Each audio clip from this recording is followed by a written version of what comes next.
Welcome to our Tuesday, December 14th, 2021 regular closed session meeting of the East Bay MUD Board of Directors. In accordance with Government Code Section 54953E, this meeting will be conducted by webinar and teleconference only. A physical location will not be provided for this meeting. All directors, including myself, are participating remotely. Roll call, please, Madam Secretary. Director Coleman. Present. Director Katz. Present. Director McIntosh should be joining us shortly. Director Mellon should be joining us shortly. Director Patterson. Present. Director Young.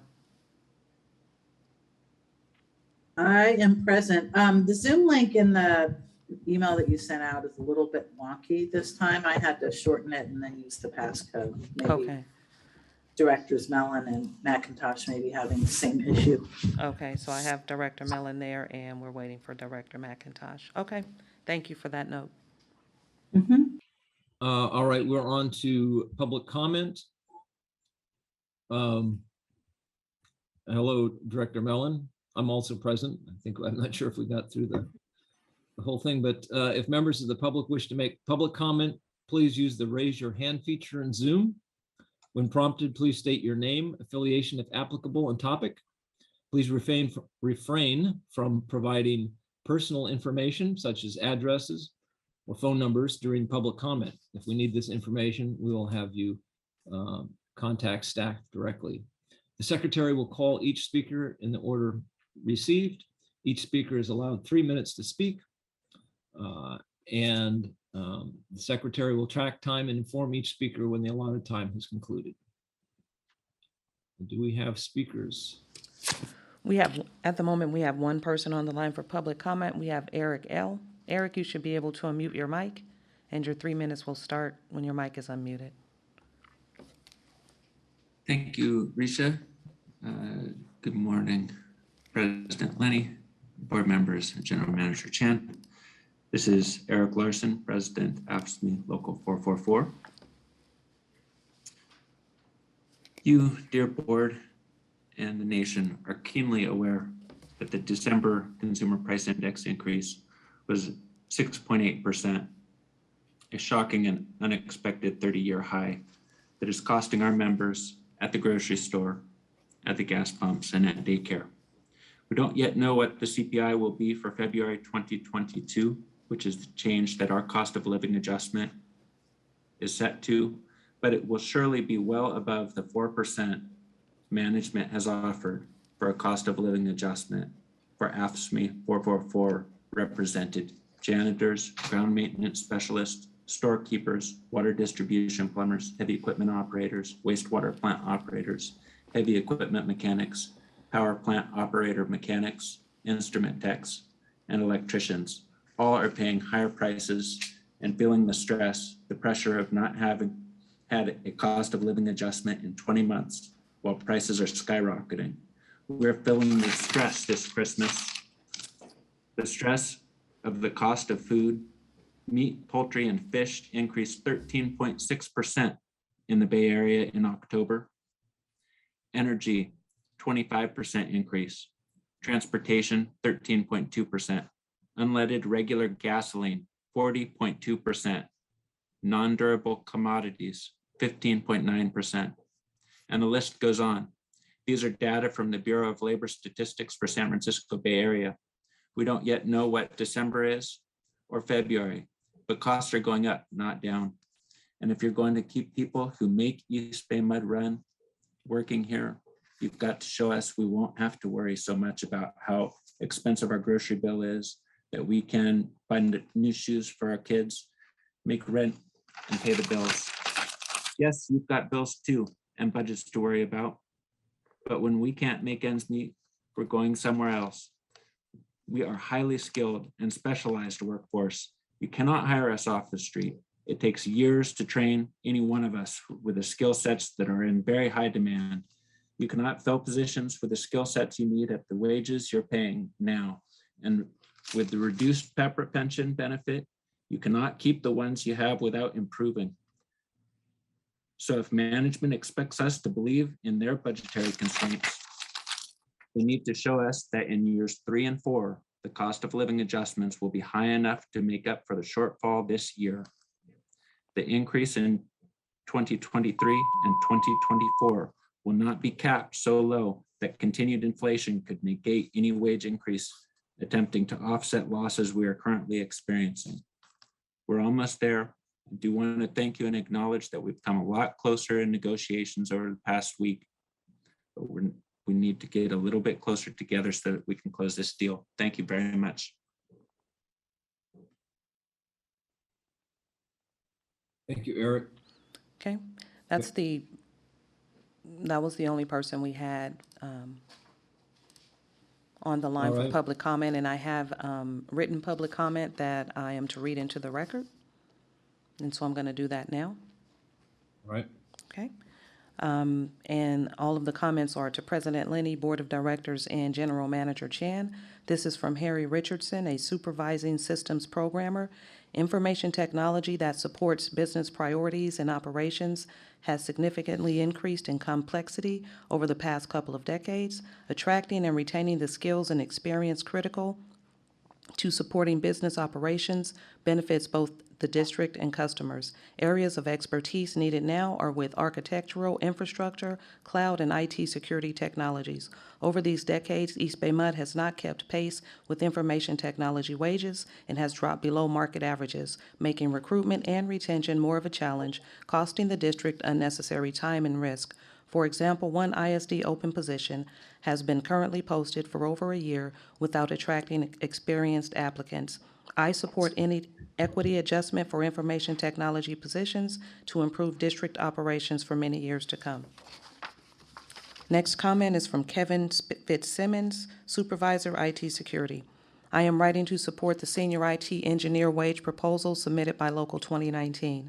The senior IT engineer position includes staff with expert capabilities and cutting-edge technologies. These skills are critical to support the ongoing operations of the district. Senior IT engineers are in extraordinarily high demand throughout the country and in even higher demand in the Bay Area. The district is competing not only with other state and local government agencies for these talented employees, but also with the high-tech sector. Having recently worked in the high-tech sector in my prior position, I can tell you firsthand that our wages and benefits are not competitive for IT talent.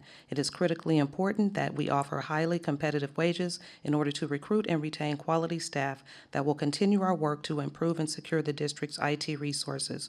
Our senior IT engineers quickly rallied at the beginning of the pandemic to increase and improve our remote access capabilities. This effort included adding significant capacity to our remote access VPN services, implementation of a new cloud-based voice video conferencing and collaboration service, and security improvements to protect the district network. This was all done while the majority of our staff was working safely from home. None of this would have been possible without the dedication, skill, and effort of our senior IT engineers.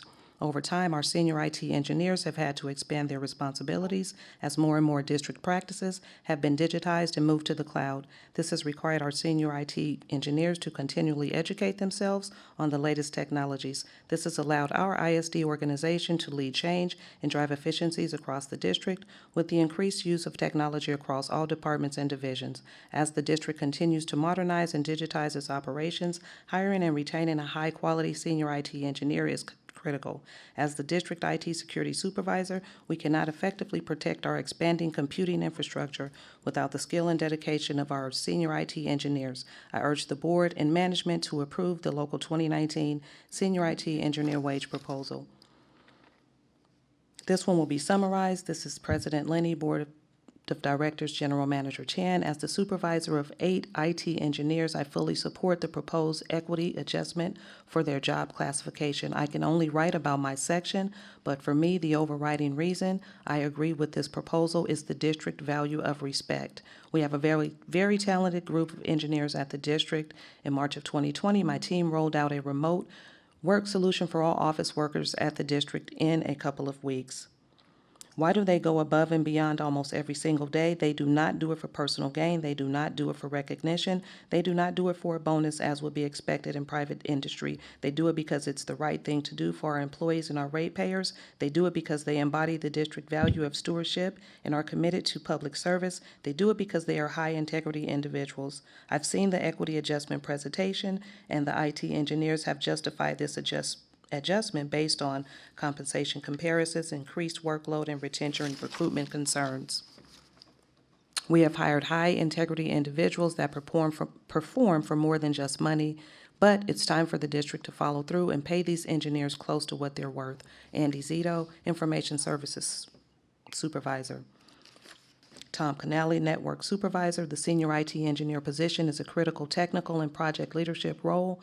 We require our Senior IT Engineers to perform the highest technical level tasks, to evolve the IT environment, and the lowest technical tasks as needed to keep it fully operational. There is no transfer to construction after design is completed. The Senior IT Engineer needs to design, build, pilot, implement, document, and support all improvements to the IT environment. IT is a work discipline of and where all previous technical tools must work with all new technical tools.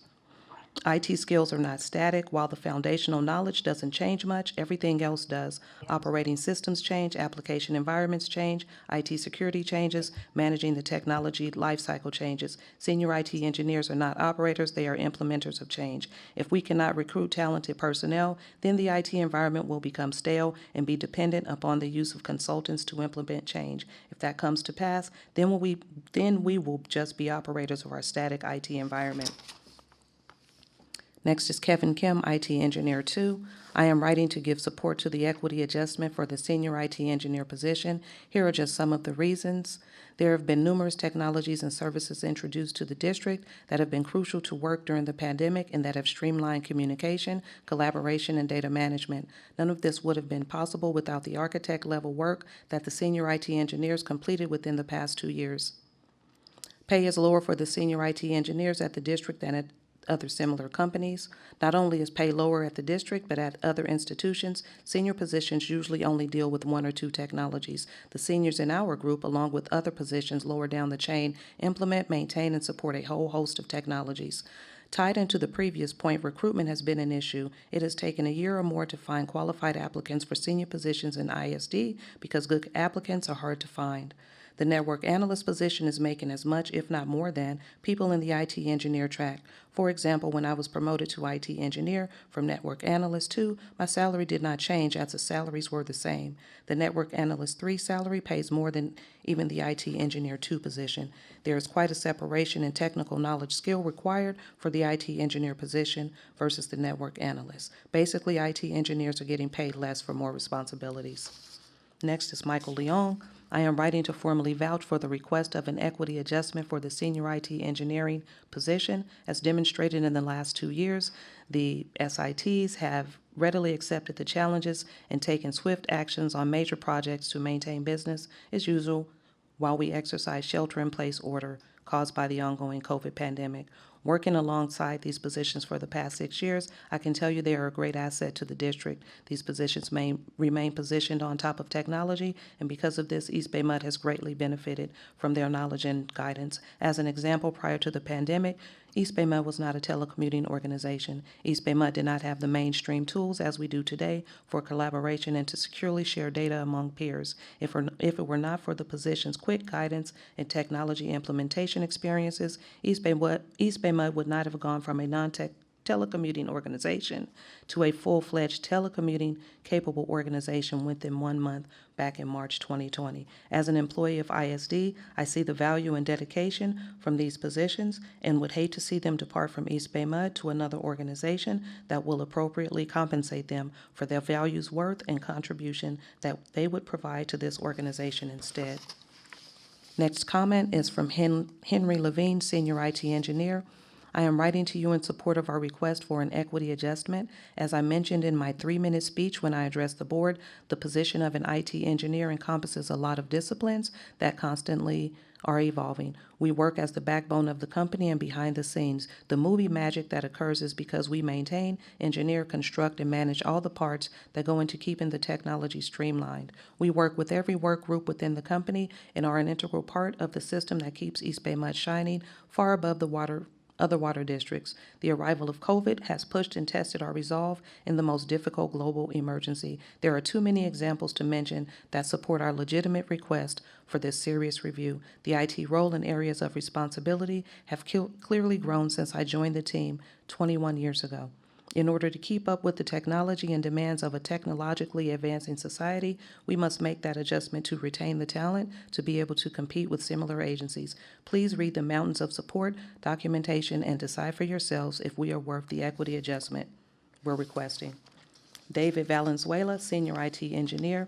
I support the equity adjustment request to the Senior IT Engineer position. We are being asked to support ever-increasing technologies to enable users in the district to do their jobs. As an example, look at how many devices have access to the network and how they connect, wired, wireless, on-premise, remote, etc., and to make sure they do so securely. Thanks for your time and consideration. Next, we have John Pennington, Senior IT Engineer. I'm a senior IT engineer writing to reiterate everything that has been said by my colleagues, which is to respectfully ask that you recognize the justifications for an equity adjustment raised by all the senior IT engineers.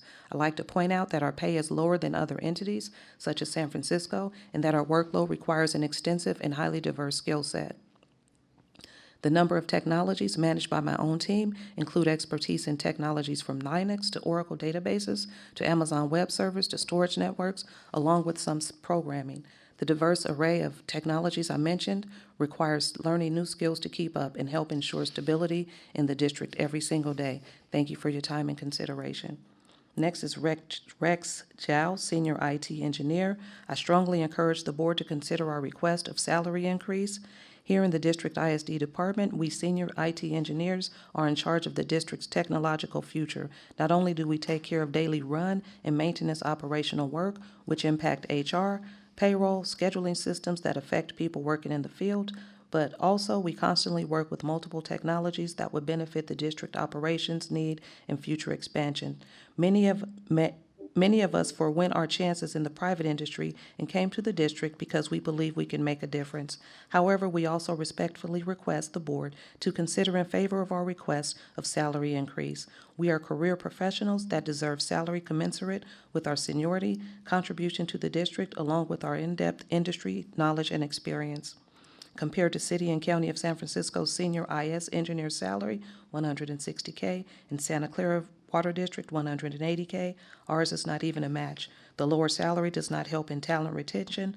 It also really hurts morale. Our district managers and supervisors are all in favor. Next, we have Susan Lord, Senior IT Engineer. Hello, my name is Susan Lord, and I am a Senior Information Technology Engineer in ISD. I was hired at the district in 2012 and have worked in this job classification since 2014. I am writing today to ask for your consideration and support of the equity adjustment proposal for the Information Technology Engineer job classification.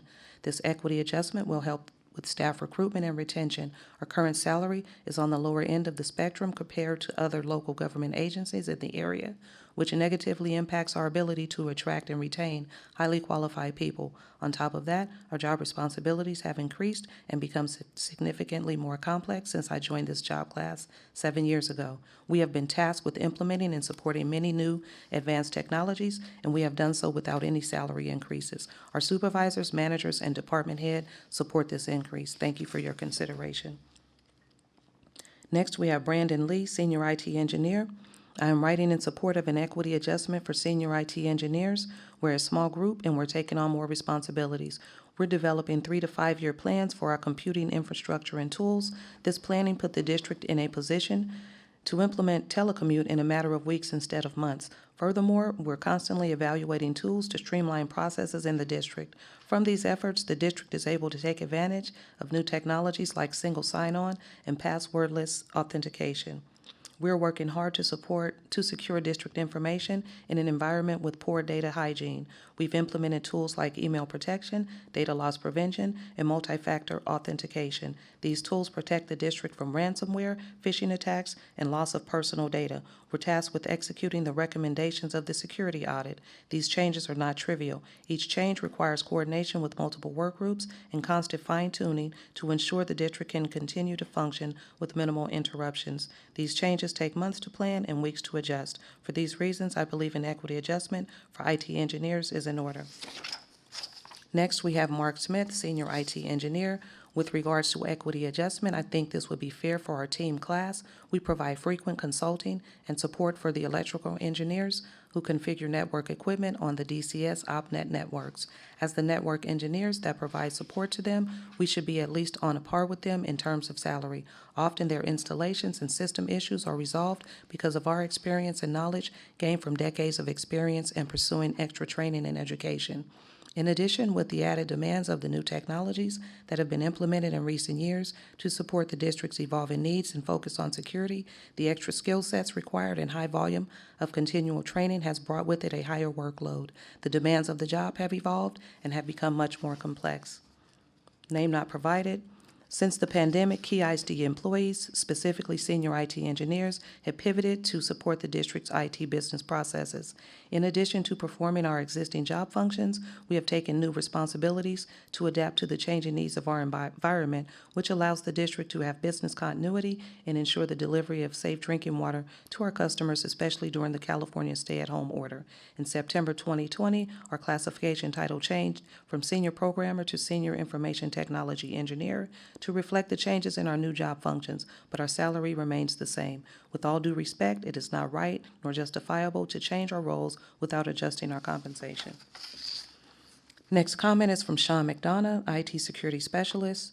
Thank you for the opportunity to address the board. My name is Sean McDonough. I am the Senior IT Engineer on the IT security team. I have served in the role for nearly 11 years and have been at the top of my pay scale for 9 years. In that time, IT security at the district has evolved from a mostly operational role, managing specific devices like firewalls and proxy servers, to covering all aspects of technology use. The three senior IT engineers, in addition to continuing our traditional operational roles, now take an advisory role in securing all internal and external computing resources that interact with the district, including helping to identify risk through vendor evaluations and the proper handling of personally identifiable information and other sensitive data. We detect, respond to, and investigate computer hacking and fraud attempts against district staff and district data. With the growing reliance on information technology in all aspects of district operations, along with the considerations that come with adequately implementing and securing internal and customer-facing systems and the data contained therein, both locally and in the cloud, I strongly support 2019's wage proposals and the proposed equity adjustments to bring our senior IT engineers' compensation in line with our peers in similarly sized organizations, and I encourage the board to review and consider 2019's request as submitted by 2019. This is from Hai Lin, Senior IT Engineer. I am supporting this motion. I'm a senior IT engineer. I work in core systems infrastructure team. My main duties are to manage AWS cloud services and enterprise storage services for the entire district. I also need to cover infrastructure management for all VMware, Oracle, Solaris, Linux, and backup recovery. Our title and job description does not reflect all our daily duties. This is from Ross Hoyt, Senior Information Technology Engineer, Ronald Brunner, and Spencer Cohen-Hoven.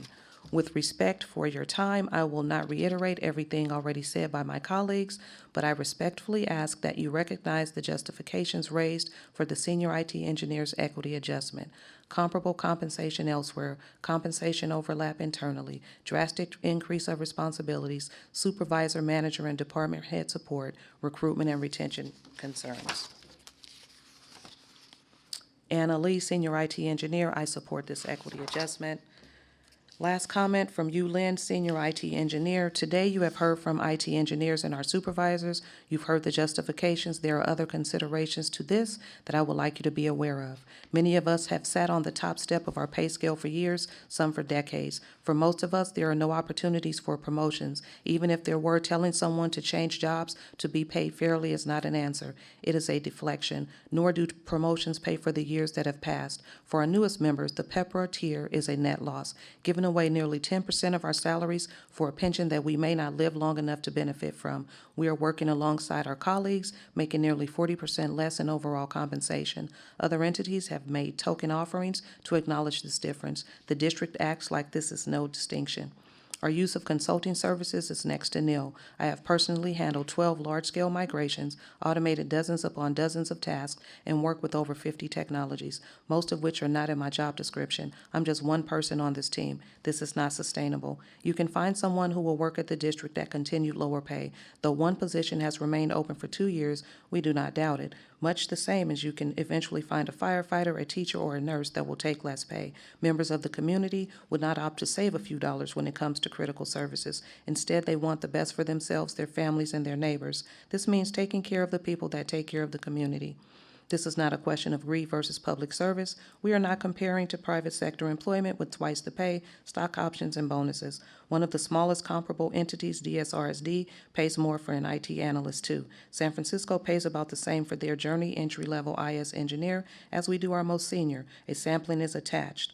The pandemic time achievements are not a one-off, but rather a result of the hard work prior. We did not just suddenly become super competent the day COVID-19 came about. We continue to achieve the things we do because of the knowledge and experience we have utilized to manage the environments for decades. Not every agency was able to do the same. Finally, the IT engineers at the district are a diverse group of individuals, so diverse that we cover nearly every protected class defined by the California Department of Fair Employment and Housing. If there was ever a reflection of strength and diversity, you'll see it here. This equity adjustment will go a long way in acknowledging your commitments to diversity in the workplace. Simply put, that you mean what you say.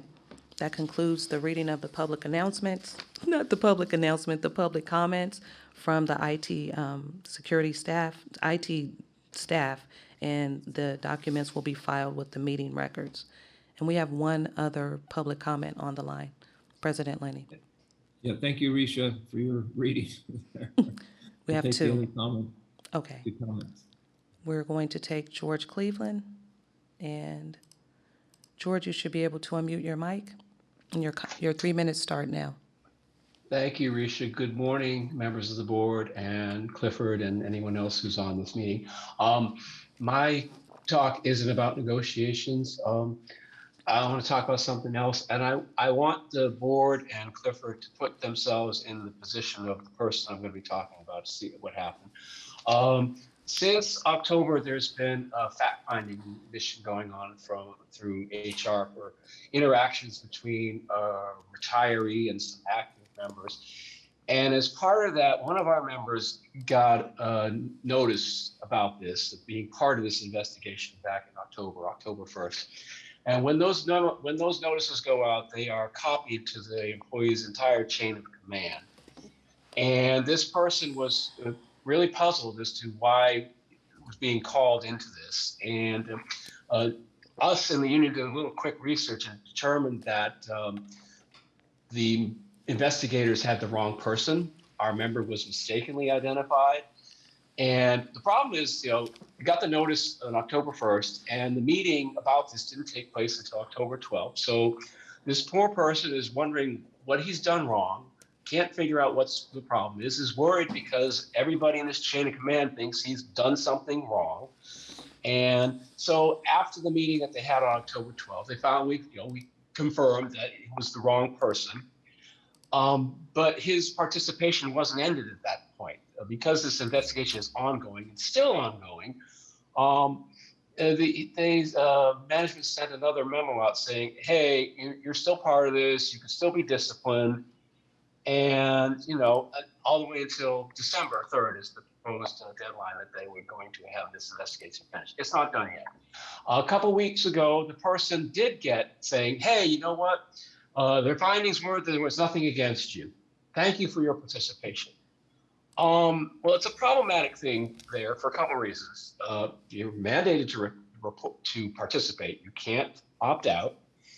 And if you were in a situation where you had been mistakenly identified as being part of an investigation, you would think that a minimum that you would get an apology for that, because it's very stressful. Because remember, all the members of the chain of command think that maybe this person's done something wrong, and they get a memo that says, well, you're not part of it, but still, it's kind of also ties into our values, of integrity and teamwork and respect that we quote so often.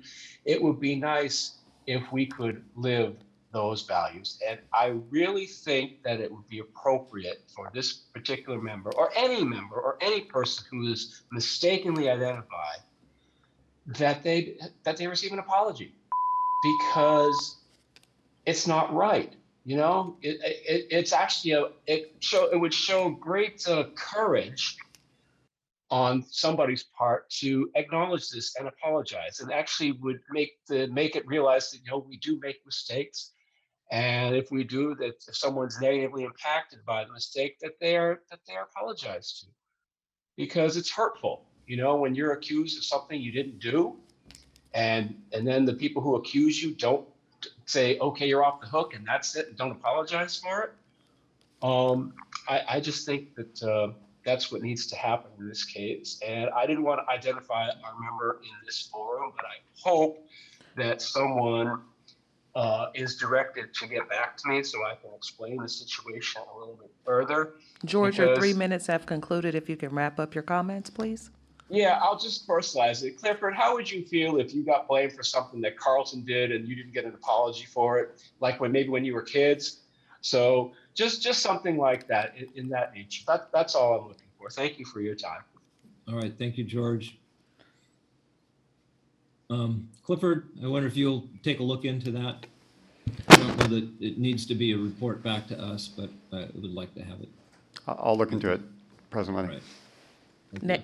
Okay. Next, we have Yvette Rivera. Yvette, you should be able to unmute your mic.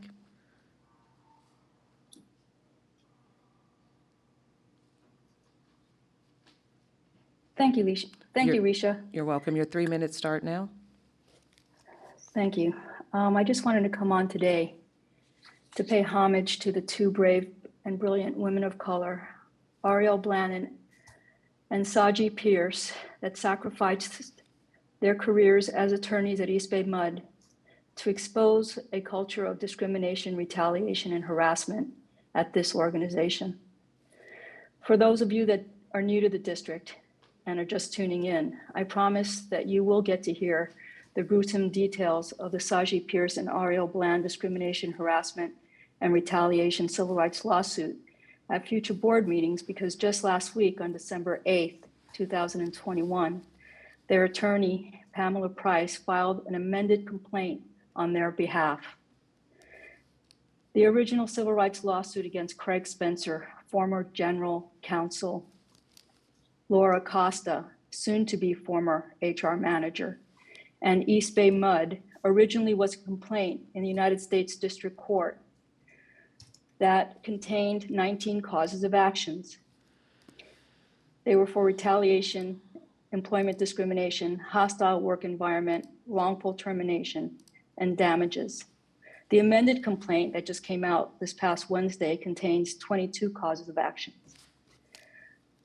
Today, I'm just really speaking to praise Ms. Ariel Bland and Saji Pierce for their sacrifice, to tell them thank you for speaking their truth to power, and to tell them that I won't forget their sacrifice, and that I will never let the district or this board of directors gaslight their legacy. Thank you. All right, do we have any other speakers? That's it. All right, then.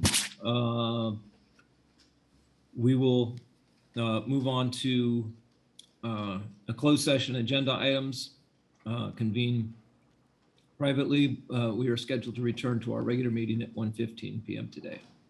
Thank you. Welcome to our Tuesday December 14th, 2021 regular business meeting of the East Bay Mud Board of Directors. In accordance with Government Code 54953E, this meeting will be conducted by webinar and teleconference only. A physical location will not be provided for this meeting. The Los Vaqueros Reservoir Joint Powers Authority met on December 8th, and the Planning and Legislative Human Resources Committees met this morning. Representatives will report out under item 19. All directors, including myself, are participating remotely. Please call roll, Madam Secretary. Director Coleman, Present. Sorry, I had it on mute. Director Katz, Present. Director McIntosh, Here. Director Mellon, Present. Director Patterson, Present. Director Young, I'm here. President Lenny. Here. There are no announcements required from closed session. We're now on to public comment. If members of the public wish to speak out on agenda items or non-agenda items, please use the raise your hand feature on Zoom. Comments on non-agenda items will be heard at the beginning of the meeting in just a moment, and comments on agenda items will be heard when the item is up for consideration. When prompted, please state your name, affiliation if applicable, and topic. Please refrain from providing personal information such as addresses or phone numbers during public comment. If we need this information, we will have you contact staff. The secretary will call each speaker in the order received. Each speaker is allotted 3 minutes to speak. The secretary will track time and inform each speaker when the allotted time has concluded. Do we have speakers? Yes, at the moment, we have 2 speakers, and after public comment, we'll do the Pledge of Allegiance. Okay. That's the pleasure of the board. Okay. And we We actually can have, do the pledge now, maybe. Yeah. okay, Let's do that. Please join me with the Pledge of Allegiance. all right. I pledge I allegiance pledge allegiance to the flag of the United States of America for which it and to stands, the republic for which it stands, indivisible, one nation, with liberty and justice. under God, God. indivisible, with liberty and justice for all. Okay. All right, thank you. So our first, We'll now get to speakers. all right, our first speaker is Nick Lawrence. You should be able to unmute your mic. And your 3 minutes will start now. It's Nick Lawrence here. Can you hear me? Yes. Yes. Thank you. Greetings, East Bay Mud employees, members of the public, and my friends on the board.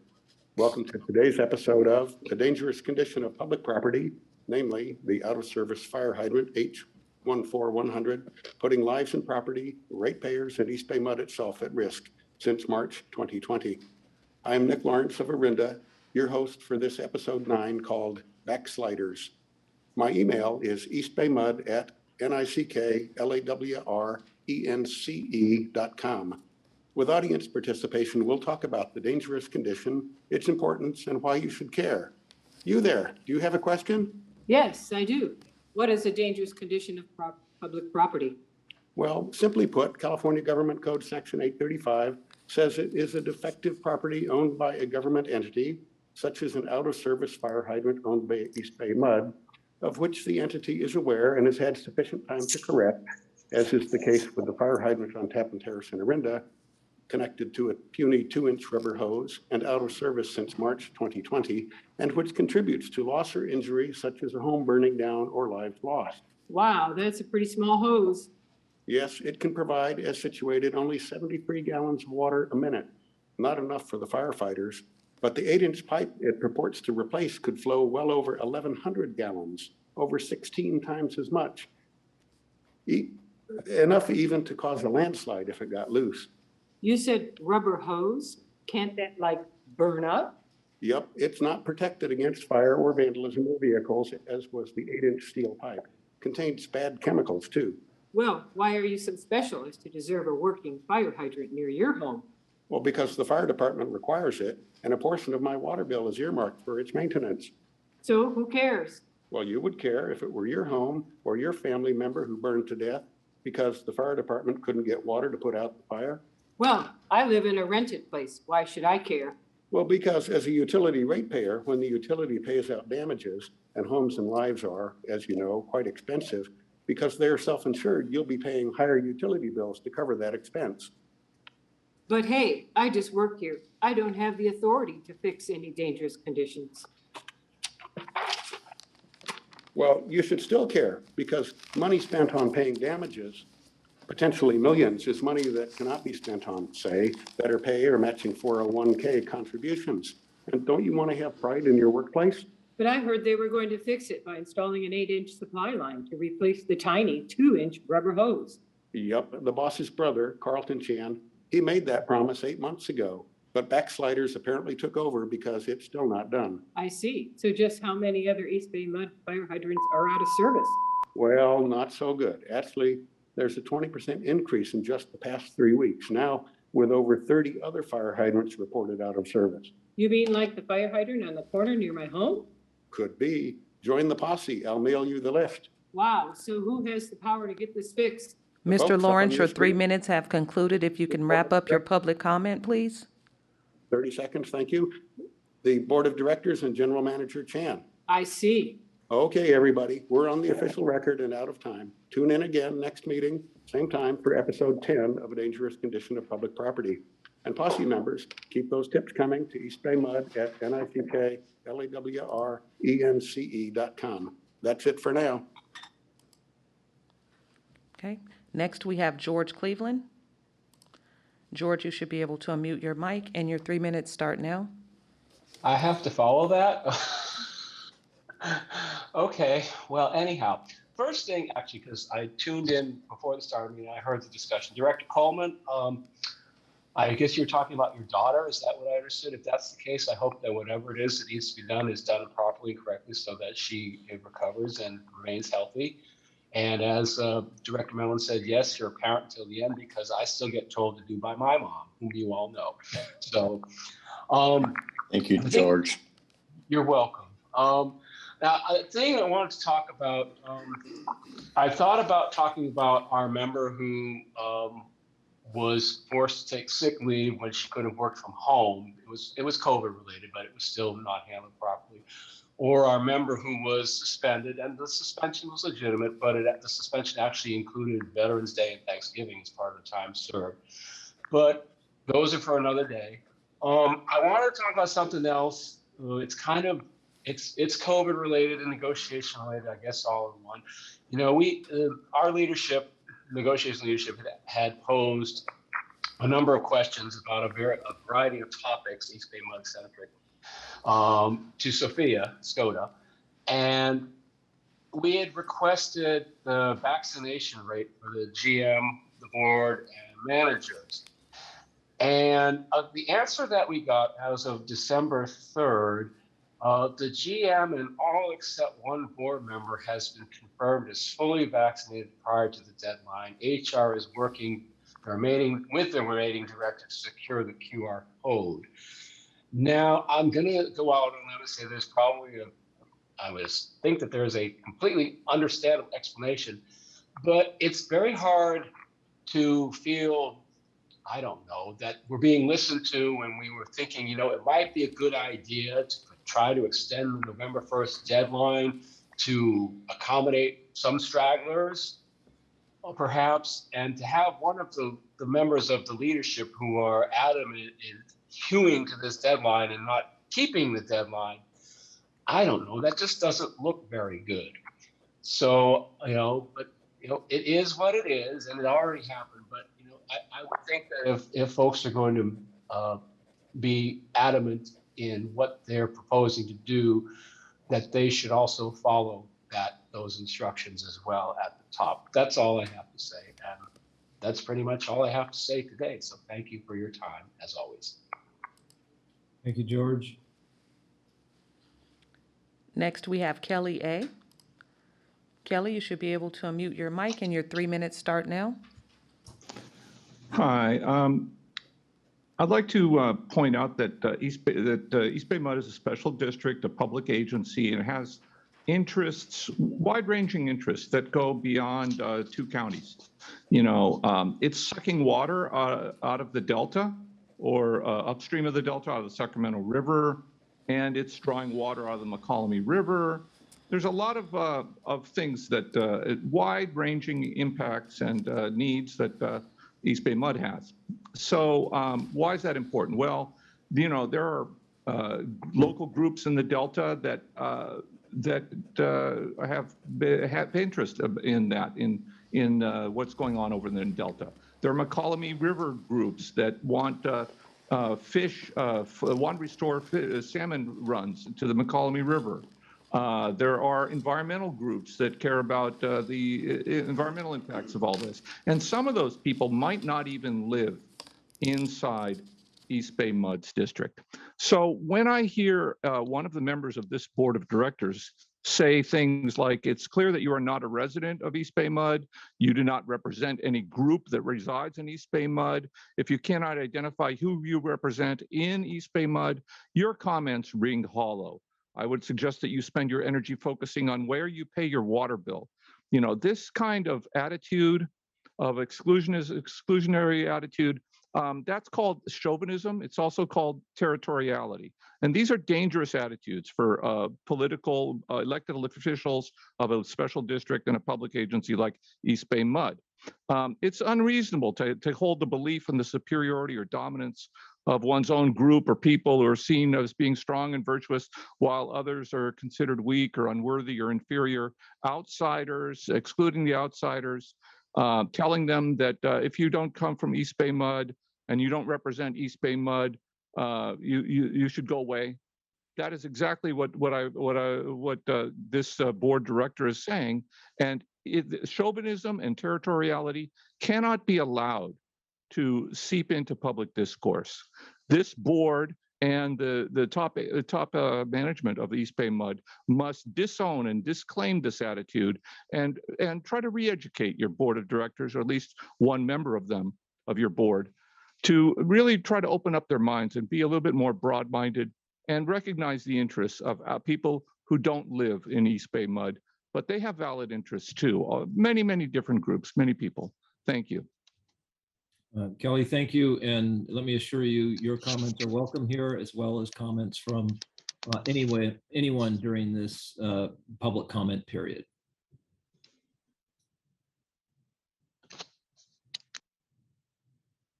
Next, we have Yvette Rivera. Yvette, you should be able to unmute your mic. Your 3 minutes start now. Thank you, Risha. I have to acknowledge Nick Lawrence's public comments. I don't know who he spoke with, but that was an amazing presentation. I'm really looking forward to his next segment, and I hope that East Bay MUD Minutes somehow can have a play-by-play of what was presented. That was truly amazing. I hope that the district, is listening, but I have a lot of experience speaking in front of the board, and who knows.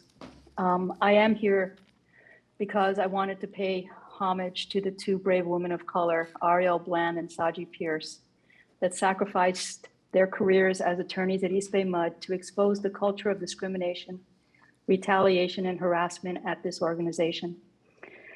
For those of you that are new to the district and just tuning in, I promise you that through my past and future public board meeting comments, you will get to hear the gruesome details of how Saji Pierce, an accomplished and well-respected attorney at East Bay MUD with 18 years of service to this agency, and Ariel Bland, an experienced, respected government attorney, ended up filing a retaliation, employment discrimination, hostile work environment, wrongful termination lawsuit against this agency.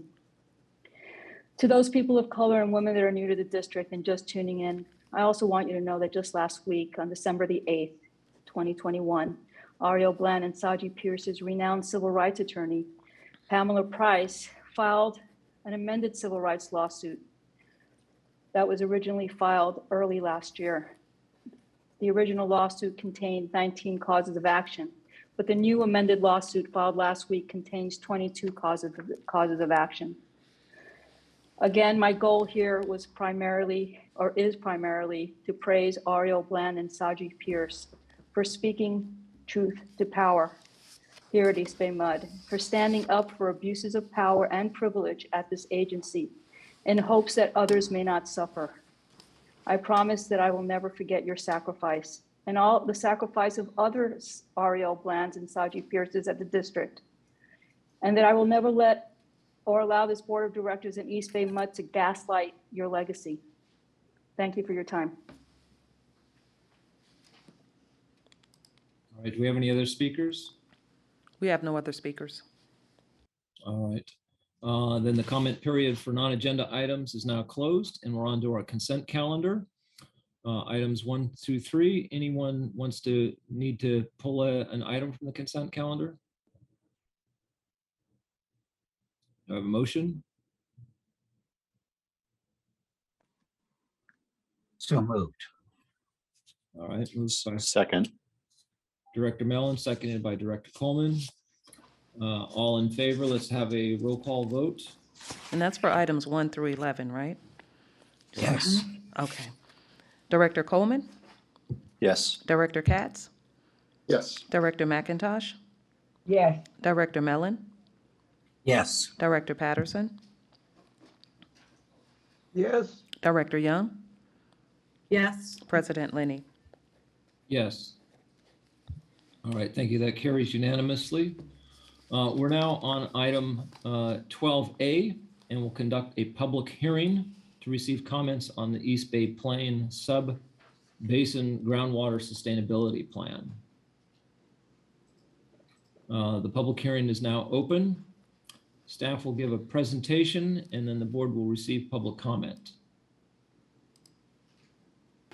So we have Brad Ledesma, Senior Civil Engineer, and Grace Sue, Associate Civil Engineer, who will make the presentation. Thank you. Good afternoon, President Lenny and other members of the board. Today's staff is pleased to present for your consideration the Groundwater Sustainability Plan for the East Bay Plains Subbasin. Next slide, please. I will start by providing a background on the Sustainable Groundwater Management Act, and then we'll turn the presentation over to our plan manager, Grace Sue, who will provide an overview of the plan, talk about comments on the draft, schedule next steps, and then we'll open it up for questions. Next slide.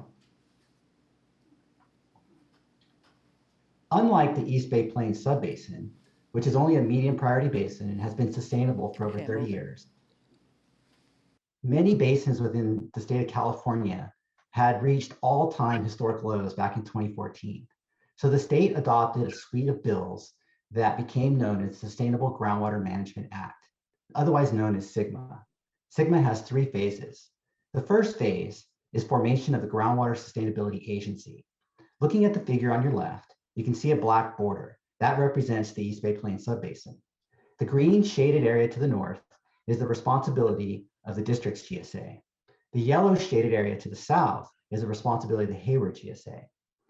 Both GSAs have completed formation by April 2017. The second phase of SGMA requires the development of a groundwater sustainability plan. Under a cooperating agreement between the district and Hayward, a groundwater sustainability plan has been completed and is now being presented to you for your consideration. That plan under SGMA is required to be submitted to the Department of Water Resources by January 31st, 2022. The plan was developed with significant stakeholder input, as our plan manager, Grace Sue, will talk about in a minute. But before we can submit the plan to the Department of Water Resources, we need to hold a public hearing, which we're doing now, and the board needs to consider and adopt the plan. Once the plan is submitted to the Department of Water Resources, we will move into phase 3 of SGMA. Phase 3 is really implementing the groundwater sustainability plan. And there's really 2 key points that need to be made. The first one is just because the plan has been submitted to the Department of Water Resources doesn't mean that the GSAs won't continue stakeholder involvement and outreach. That will continue into implementation. The second point is that the groundwater sustainability plan is an evergreen document. It's one of a kind. It's the first of its kind. And many are being produced across the state. And there are data gaps within the East Bay Plains Subbasin during implementation that we will work to fill. As those data gaps are filled, it gives us a unique opportunity to allow science to drive groundwater resources management into the future. So the document will be updated periodically. And in fact, SGMA requires that the GSP be updated every 5 years. With that, I'll turn it over to Grace Sue. We'll start with an overview of the Groundwater Sustainability Plan. Thank you, Brad. Next slide, please.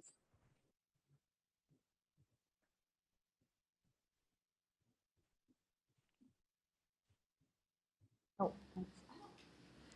The presentation has transitioned, so give us a minute while we get back to the correct slide. No problem. Okay, I think we're there. Okay, so GSPs. Oh, no, I don't.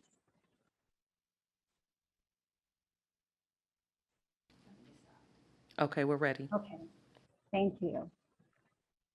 All right, so starting with the GSP overview, GSPs that are developed under Sigma must include a basin-wide sustainability goal that describes the objective of the entire basin and what will be achieved within 20 years of GSP implementation. The sustainability goal of the East Bay Plains Subbasin is to manage and protect the basin, to continue to collect data to support science-based decisions, while evaluating new opportunities for sustainable groundwater beneficial uses. And this includes environmental uses such as for ecosystems. We also plan to maintain sustainability through sustainable management criteria that avoids undesirable results. Sigma defines 6 undesirable results that basins must avoid in order to achieve sustainability, and they are shown at the bottom of the triangle to the left.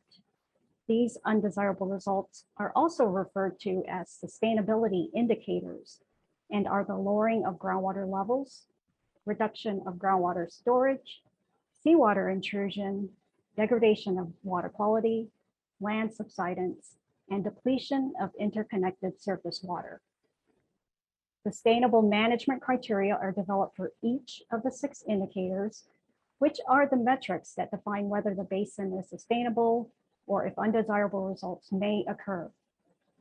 For the East Bay Plain GSP, interim sustainable management criteria were developed with stakeholder input using best available science and data.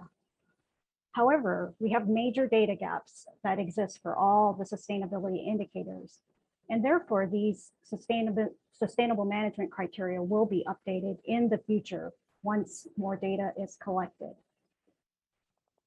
An important characteristic of the East Bay Plains Subbasin that we want to highlight that makes it unique relative to many other basins that have developed GSPs is that the subbasin is actually already sustainable and groundwater levels have been stable for over 30 years. And this is because pumping from the subbasin is far lower than the maximum amount of pumping at which undesirable results would occur. In addition to already being sustainable, the domestic wells in the subbasin are only used to supplement irrigation and are not currently used as a source of drinking water. Next slide, please.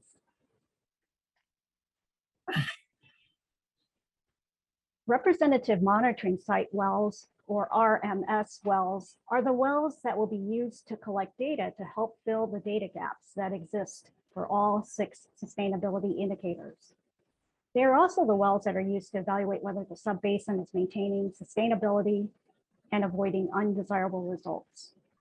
There are 27 initial RMS wells, and the locations of them are shown on the map to the left. The blue circles are locations of existing wells, and the red-pink circles are new wells that are expected to be installed by the end of 2022. We also plan to identify additional RMS wells in the future, and will use existing wells when possible. For example, an area for future consideration is in the middle of the basin within the blue dashed area where there currently are no RMS wells. Next slide, please. Sigma also requires that the GSPs evaluate a future scenario that incorporates climate change. We followed DWR guidelines for the East Bay Plains Subbasin and conducted a future scenario that evaluated the water budget over the next 50 years using the updated groundwater model for the subbasin. In addition to including climate change and sea level rise, the future scenario included historical pumping and future land use that is consistent with land use plans. We also conducted a future scenario that includes GSA projects that are reasonable to occur, which are the East Bay Mud Bayside Phase 1 well and Hayward emergency wells. The Bayside well is used to inject water into the basin during wet years and currently only expected to be used for extraction starting the 3rd year and beyond of a drought. We have not yet needed to extract from the Bayside well. Any new sources of water added to East Bay Mud system will meet or exceed state and federal requirements.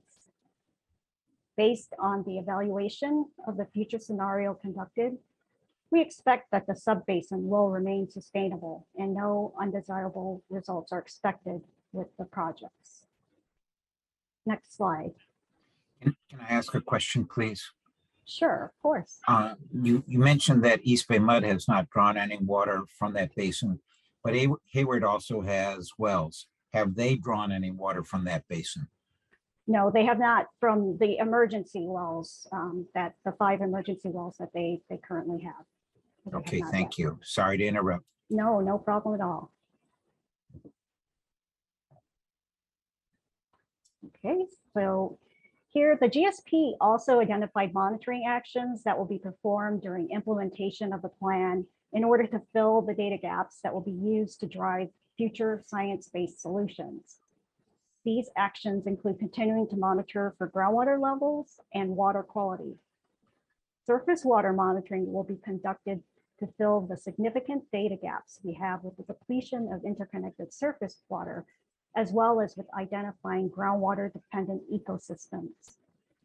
Surface water monitoring activities will include stream flow measurements, habitat surveys, and installation of shallow wells near key streams. Subsidence monitoring will continue using the existing extensometer located near the Bayside well, which is shown in the photo in the lower right. We are also using groundwater levels as a proxy for evaluating subsidence. Implementation costs for East Bay Mud are estimated at about $2.5 million over the next 5 years. Next slide.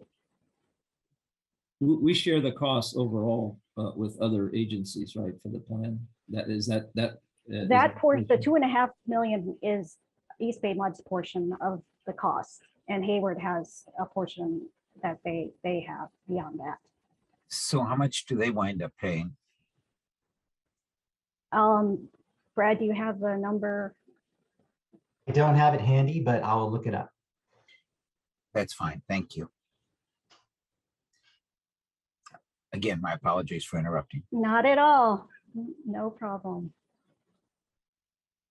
So the draft GSP was completed in mid-September and then subsequently made available for public review for 45 days.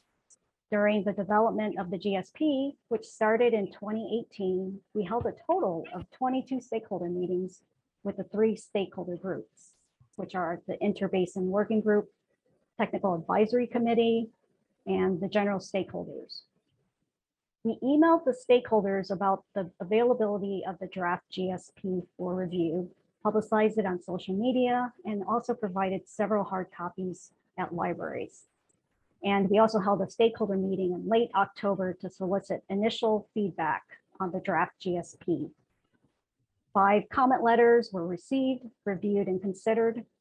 We received letters from the City of San Pablo, City of San Leandro, Alameda County Water District, California Department of Fish and Wildlife, and also a letter from a consortium of NGOs. And while we felt comfortable with our understanding of the comments received and our responses, we also additionally met with the Department of Fish and Wildlife to check whether we had sufficiently addressed their concerns and confirmed that we had. Responses to the comments were included in an appendix to the GSP, and additional text and clarification were also incorporated into the GSP itself to address comments. Grace, I have a question about the comments or I'm sorry, just the public review. We received 5 comment letters. Were there people who attended these meetings outside of the state agencies or county agency? I mean, can you give me a sense of who you know, where the interest was? As far as the stakeholder who attended the stakeholder meetings? Yes. Oh, it was we had a range of attendees, the attendees from different participants from the different cities, such as, San Pablo, City of San Pablo, City of Richmond, Alameda County Water District, Lawrence Berkeley Lab, and then NGOs such as Clean Water Action, Department of Fish and Wildlife. So we had a very good mix of participants at the stakeholder meetings. Great, thank you. Okay, any other questions on the comments? All right, next slide, please. So 1 week ago, the City of Hayward held a public hearing for the East Bay Plain GSP, and the City Council subsequently adopted the GSP. Pending board adoption today, the GSP will be submitted before the January 31st, 2022 deadline. GSP implementation will immediately follow, with the first annual report due by April 1st of next year. Next slide. And with that, Brad and I will now be happy to take any additional questions. Next year is awfully close. Yes, we know. And to answer the previous question, the cost to Hayward is about $700,000, a little over the next 5 years. And the reason why the cost difference is different is because the southern part of the East Bay Plain Basin is much more developed than the northern part of the East Bay Plain Subbasin. There's just a lot more data gaps in the area that's the responsibility of the district. One more question, if I might, Doug. Go ahead. So one of the things I learned when I first got elected is that there is a ton of wells all throughout the San Leandro and San Lorenzo area. I mean, like, we had to do a huge amount of backflow devices on them. But this basin we're talking about is below where those wells are working. That was my understanding. Am I correct?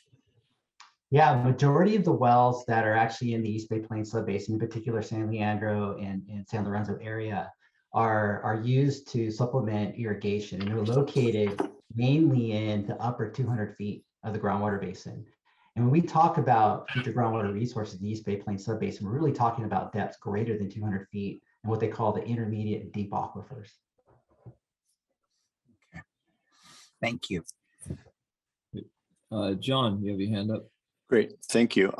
Great report on our process with Sigma in that area. On the Bayside well, which was controversial a few years ago, maybe it isn't now because unless the comments really address that, how much capacity do we have at the Bayside well for in a wet year putting more water into the ground? And in the general area, how much more capacity might we have to recharge a groundwater basin for water supply reliability? So we have the ability to recharge up to about 3/4 of an MGD or so during a wet year. And then we have the ability to extract up to 2 MGD over like a 6-month period or so, or 1 MGD over a year's period in the current facility itself. Now, talking about expanding beyond that, there are data gaps with the East Bay Plain Subbasin, in particular as it relates to interconnectedness of groundwater and surface water. And so there's just some data gaps that we're going to be working to fill so we can let data and science drive what the future of Bayside might look like. And in addition to potential other sites working in conjunction with, whether it be a local jurisdiction or whatever? Correct, that's right. In fact, groundwater resources, as the district's water supply is facing challenges, climate change, regulation, it's very important that we make our water supply portfolio as resilient as possible. And groundwater will be a part of our water supply moving forward. And so working to better understand the groundwater basin and letting science drive those groundwater management decisions is key to the sustainability plan that we presented today. In a follow-up, if I can, I know with what I've been reading from SFEI and other organizations on climate change and sea level rise, some groundwater basins, well, first of all, there, hopefully we don't have any contaminated zones in that area where we might be looking to put additional water in. But there's a discussion that more contamination may arise with climate change. So we're looking at that, I would assume, correct? Yeah, we have actually an extensive monitoring program planned as part of the East Bay, the Groundwater Sustainability Plan implementation phase. The deeper areas of the aquifer, the intermediate and deep, are generally great water quality. Sea level rise and seawater intrusion has not historically been an issue. And even under modeling with future sea level rise and climate change scenarios, we're not seeing it as an issue. However, as part of the implementation, we'll continue to monitor to ensure that it's not an issue. So I believe at Bayside, we're in the third reservoir, if you want to call it beneath. There's two above it. And as climate change and sea level rise coming in, there's going to be more salt intrusion, I would expect, probably in the first level, then down to the second level. And if we have the reservoir full, does that not keep out the saltwater intrusion? That's right. We can manage the basin to help prevent saltwater intrusion from occurring. And due to aquitards that essentially separate those layers or those reservoirs, as you call them, the aquifers, the shallow from the intermediate from the deep, we wouldn't expect saltwater intrusion to occur in the deep aquifer, which is where the Bayside well is screened. Great job, both of you. Thank you. John, one of the interesting parts when Doug and I were going through the initial pain of fond memories, was learning that there was these various layers, because in San Leandro, there's a critical issue in one of the shallower layers called the San Leandro plume. And it has to do with the old Singer breeding plant and what they injected into the ground. And fortunately, it didn't seem to get down to our level. And I'm sure that both Brad and Grace will tell me, yes, that's correct. Yes, that's correct. Great. This is good news. Thank you. Any other board questions?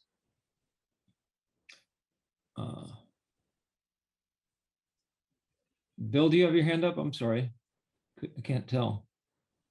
No.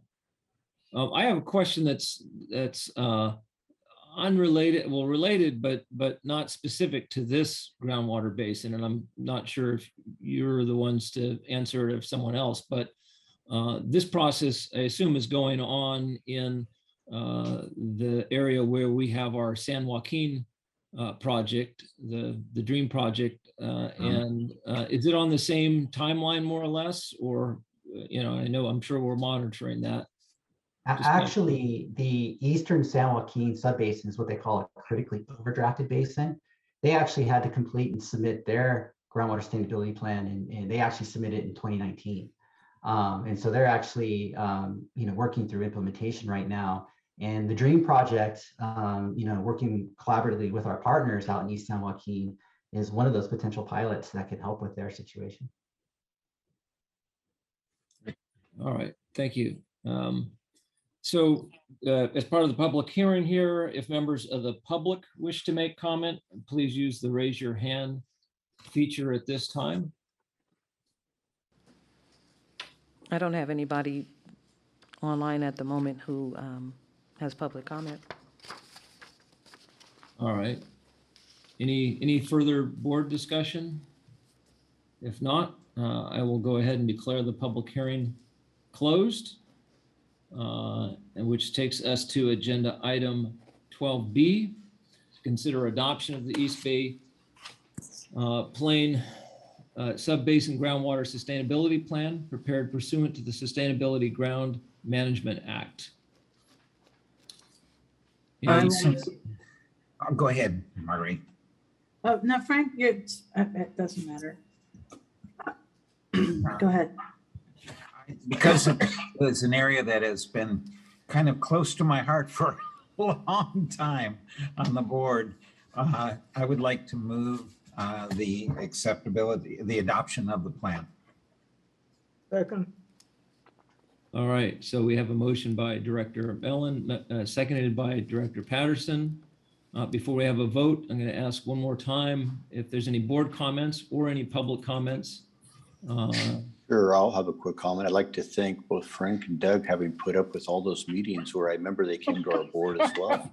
And with putting the water in the ground was going to make their houses fall into the ground or something like that. Don't say that.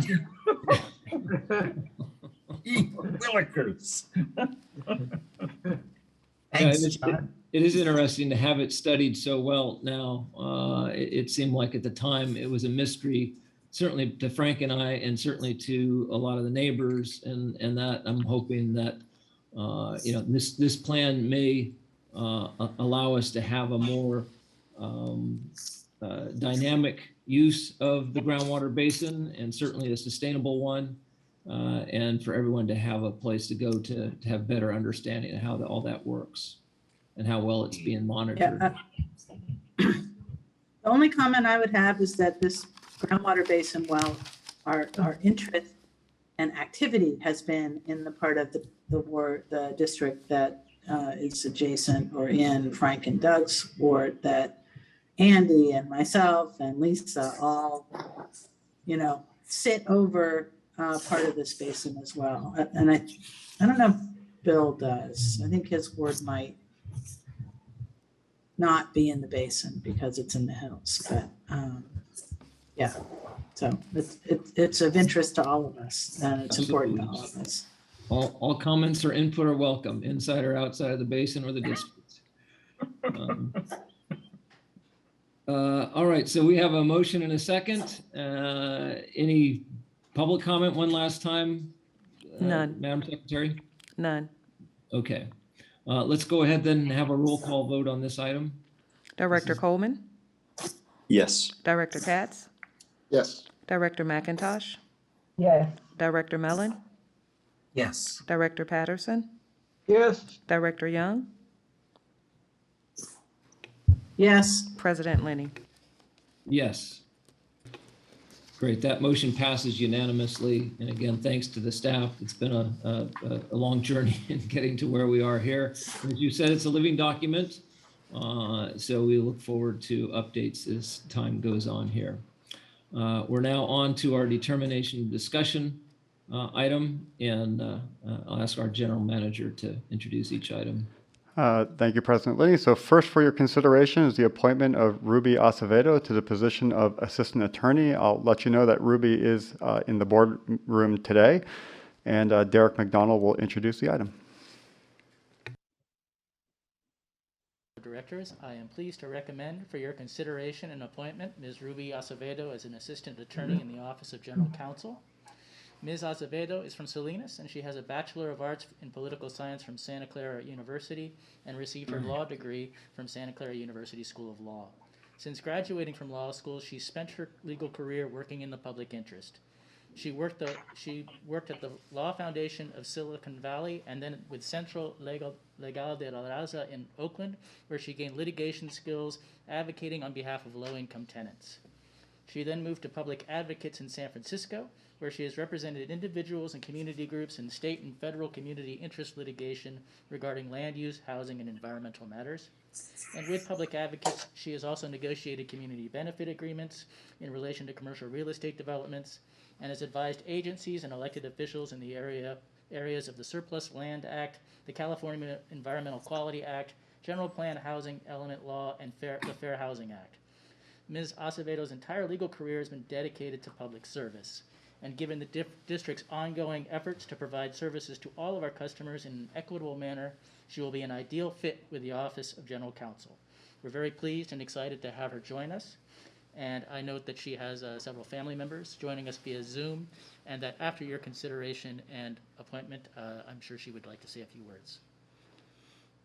That's great. Quite an impressive background and experience. I would move the appointment. And I will second the appointment. I think I got this one. I got cheated out of the seconding the last one. So well, if I could at least say that I am very glad to see a Santa Clara University law school graduate, and I know very well the excellent environmental and public interest preparation that the school provides, as well as a wonderful, it's very exciting to see the equity background that you come with. So welcome to the district. Yes. Yeah, was very, when I was reading your resume, was quite thrilled actually to see both public advocates and Centro mentioned, and or that your background is. I think will bring a great empathy for the issues that many of our customers face, and look forward to having you present to us and take on this work and bring that advocacy into our agency. So very happy to be voting in favor of your appointment. Great. Let's get to the vote then. Oh, Frank, you want to?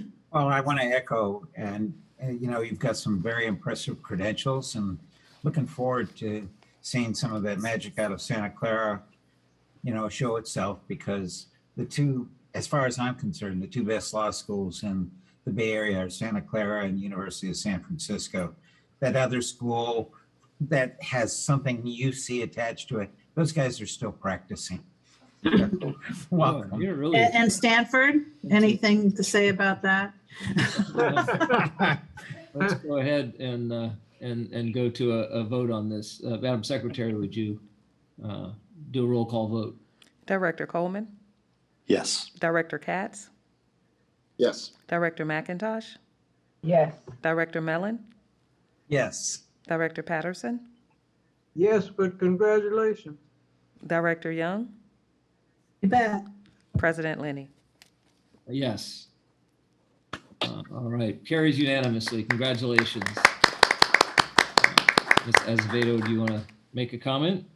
I just wanted to say, I'm excited to meet you all virtually. I hope maybe someday in person eventually. And yeah, I look forward to joining the team. I'm an Oakland resident and have been a customer of East Bay for a long time already. So I'm excited to serve the community in this more broad-ranging way. So thanks again. Thank you. I'm glad to have your members of your family present here today.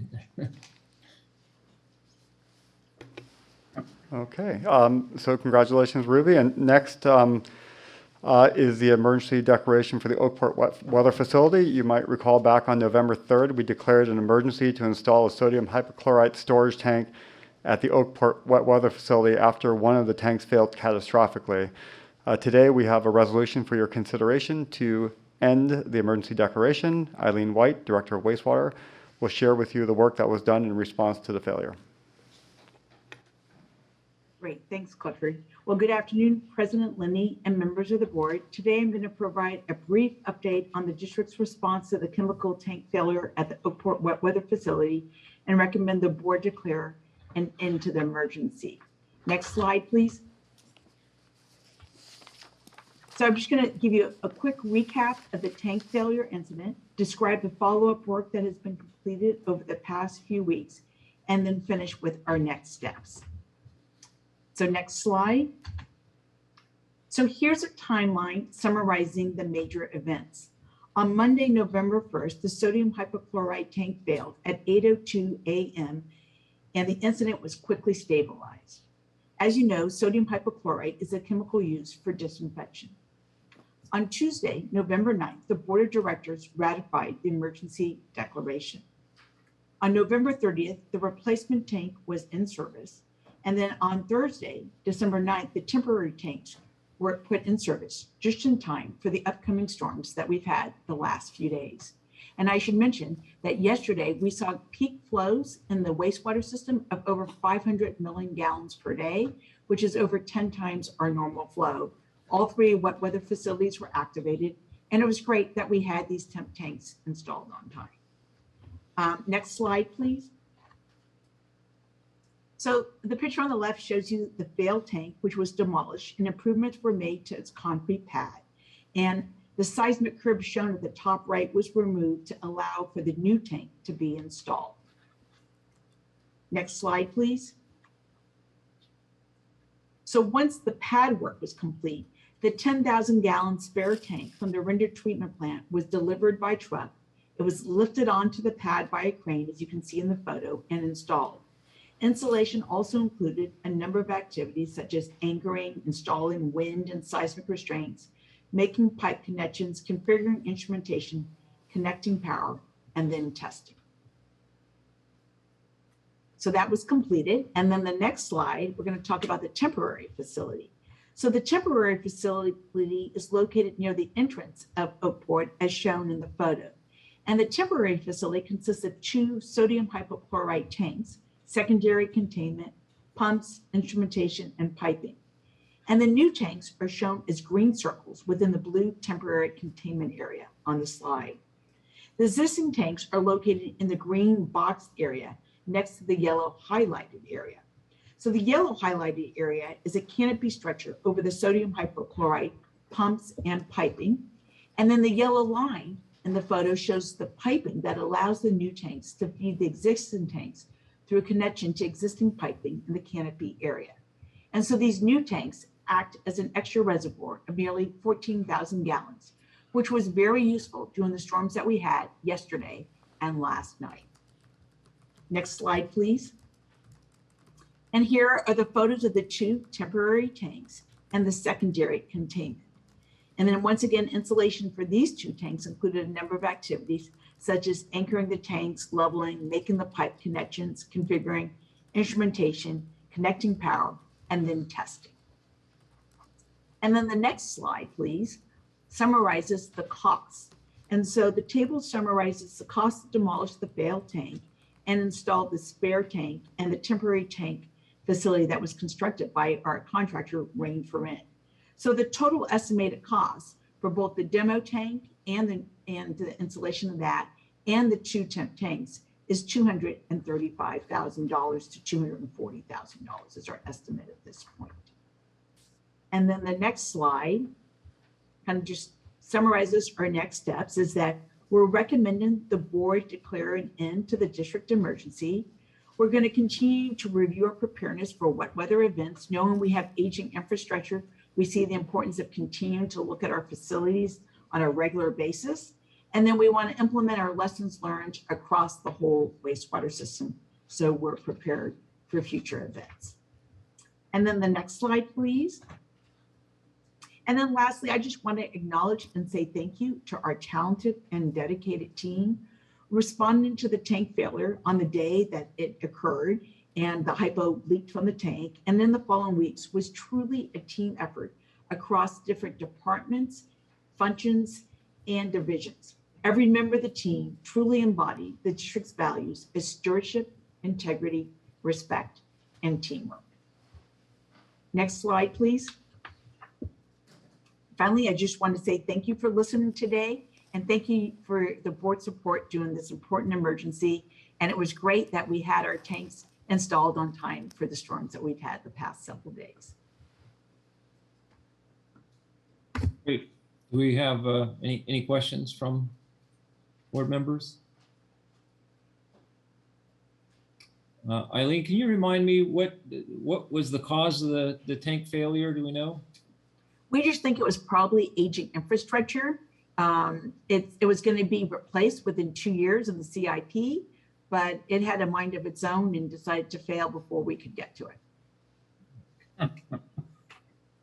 Eileen, this is John. If it's aging infrastructure, are we able to go back with the recent federal legislation that was passed by Congress and signed by the president on infrastructure to get reimbursement for it, or is that after the fact, and or is you have to do it, get the money ahead to fix it versus going back and paying for it? Right. And my understanding is generally you got to get the money in advance. I've been in communications with Marlene. I mean, we're going to look for any opportunities for funding for both the water and the wastewater system. So we're continuing to look for funding for our aging infrastructure. And that's something we're in communications with our industry associations, CASA and NACWA. But for this particular one, it's highly unlikely that we can get, reimbursed for it. That's what I thought, but I thought it'd be a shot. I'll move the item. All right. Motion by Director Coleman, seconded by Director Patterson. Please have a roll call vote. Director Coleman, Yes. Director Katz, Yes. Director McIntosh, Yes. Director Mellon, Yes. Director Patterson, Yes. Director Young, Yes. President Lenny. Yes. All right. Thank you, Eileen. Great job by you and your team. It really is impressive that we didn't, the damages were limited and that everything was back and running. It just seems like yesterday we declared this emergency.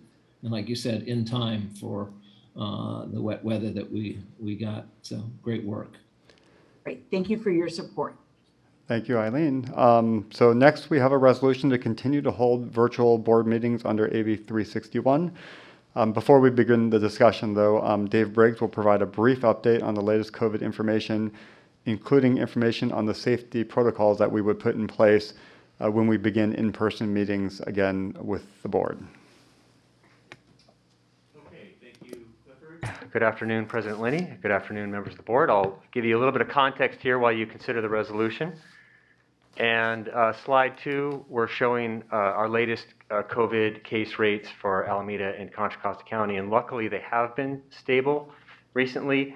The board is probably aware that that's not true for every demographic, even in the Bay Area, but certainly throughout the state and nationally. Luckily, most places are stable right now, but many other demographics did see an uptick, but we've been relatively stable here in our local counties.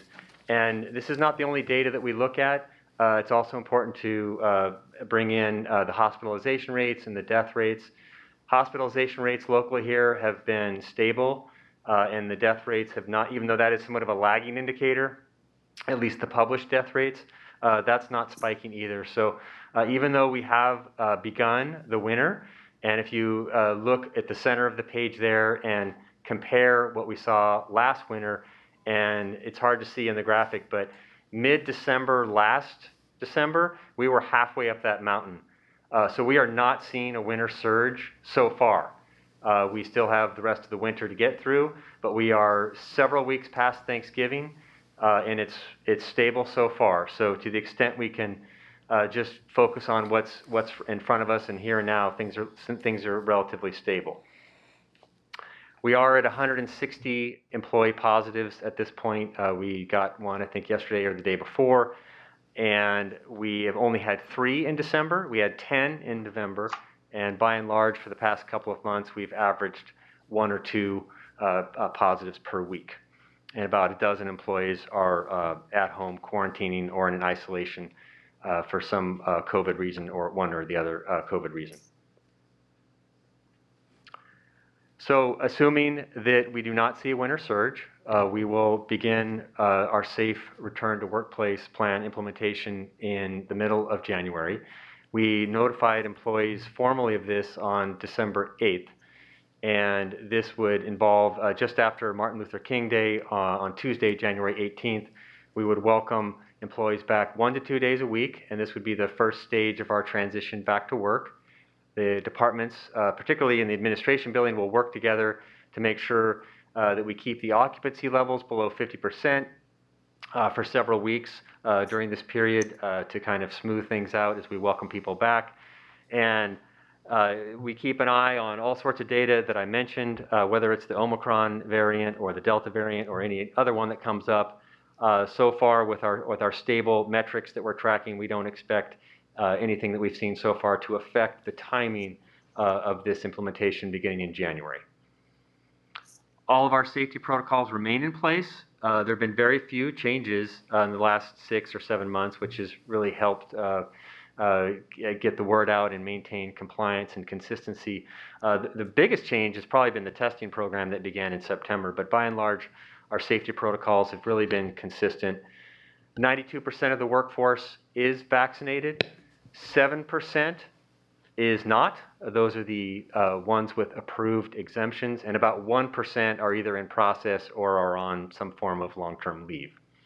And as I mentioned, the middle of January, the middle of next month will be the first step back, and after that, we will look at the next step as we begin to slowly transition to a post-pandemic long-term telecommuting plan for our employees.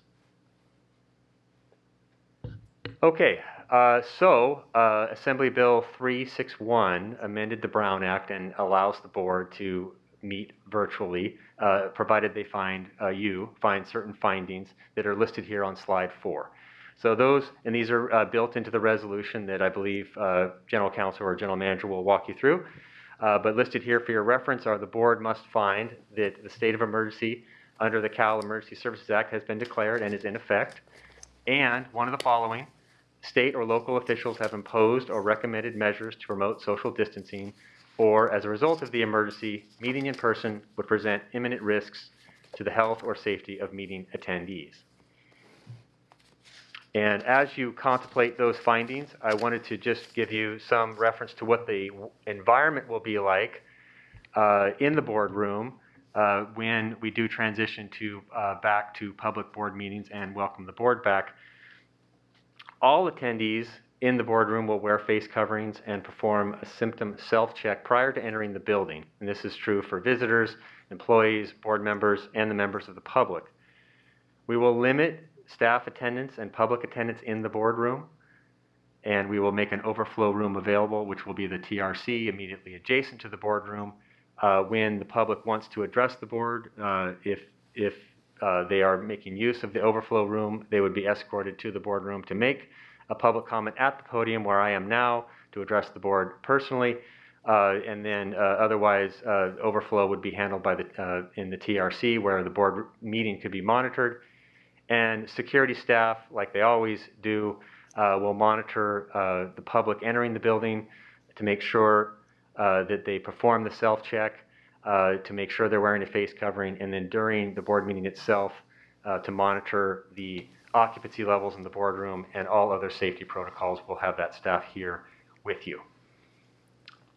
So there is, I'm looking at now at Clifford. Do you want to walk through how some of the timing of the resolution would work with respect to the January board meetings, or do you want to do that, Clifford? I can do that really quickly. And thank you, Dave. So because we don't know if there's going to be a wintertime surge in the COVID cases, we do recommend that you pass a resolution to give yourself the option to continue to meet virtually for the January 11th meeting. However, if there is no significant change in the number of COVID cases, we would also recommend that you return in person on January 11th.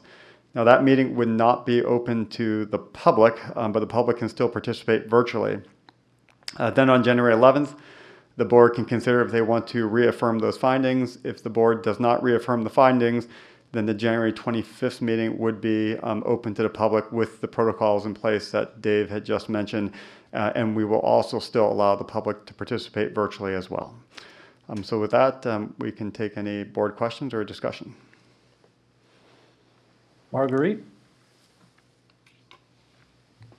You're on mute. The last time that we attempted to return, so briefly, I can't even remember exactly when it was, last spring.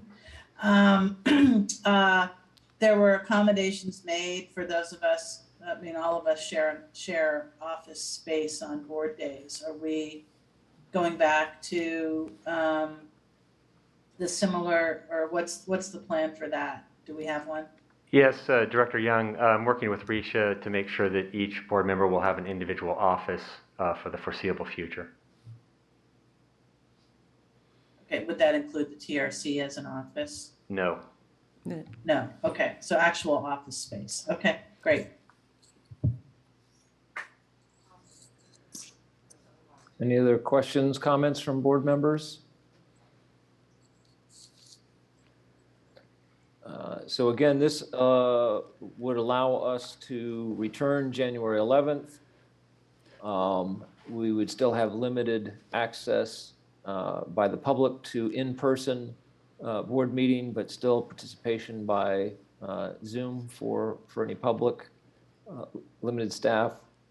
If you pass this resolution, it will allow you to continue to meet virtually. But again, if there are no increase in cases, we would recommend that you return in person. But that first meeting in January would not be open to the public, but they can participate virtually. And how is the decision made that we would not meet in person on January 11th? We will continue to monitor the numbers, and if it looks like it's increasing, I will speak to each of the board members to recommend whether or not they're going to continue recommending that we continue to meet virtually. Okay. I don't think it changes how the meeting is noticed either. Right. The January 11th meeting will be a virtual meeting with no public meeting. Correct. Correct. No Designated. physical location, same language for the And 11th. if there were board members that felt uncomfortable returning, wouldn't be required to do so, right? Correct. That's correct. Is that right? Correct. Okay. All right. Any further questions, discussion? One recommendation that I'd like to make for staff review and report back is particularly after the ease of reimbursement is made starting January 15th is the possible use of rapid antigen tests. While there is a false negative known to be associated with these tests, they do provide a degree of assistance in screening out potential cases. And I'm interested in any contemporaneous review that you may be aware of in terms of whether that could help make meetings safer, particularly for board and staff who by virtue of their seating have closer contact, as well as continued review for later reporting. Director Katz, did I hear you correctly? Were you recommending us look into rapid antigen testing for the board members and staff? I'm not making a specific proposal, but I'm identifying the technology and requesting opinions about and recommendations about how it could be used.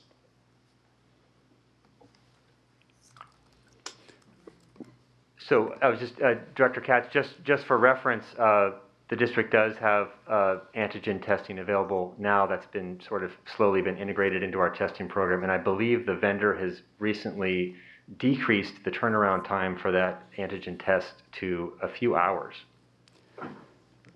Yeah, and I would also add, we currently only test those that are unvaccinated. We do not test people who are vaccinated. Which raises the question that by, I believe it was George, if there's a board member who's not vaccinated, if that's actually true, I would hope they're not going to be attending the meeting in person. And just to clarify, I'm referring to rapid antigen tests that provide results within 5 to 15 minutes, and they're meant to be dispensed over the counter. They're not meant to replace vaccination. They're meant to identify breakthrough cases in this type of setting. So with the findings around Omicron, that may be an asset. Lisa, do you have a question? Yeah, it really piggybacked on John's comment because George did mention during his comments that there was a board member who hadn't been vaccinated, or I guess that was reported to them. I'm not sure about that information, but I'm assuming we will have that information before our return to physical presence in the boardroom. We will work through that before the January 11th. All right.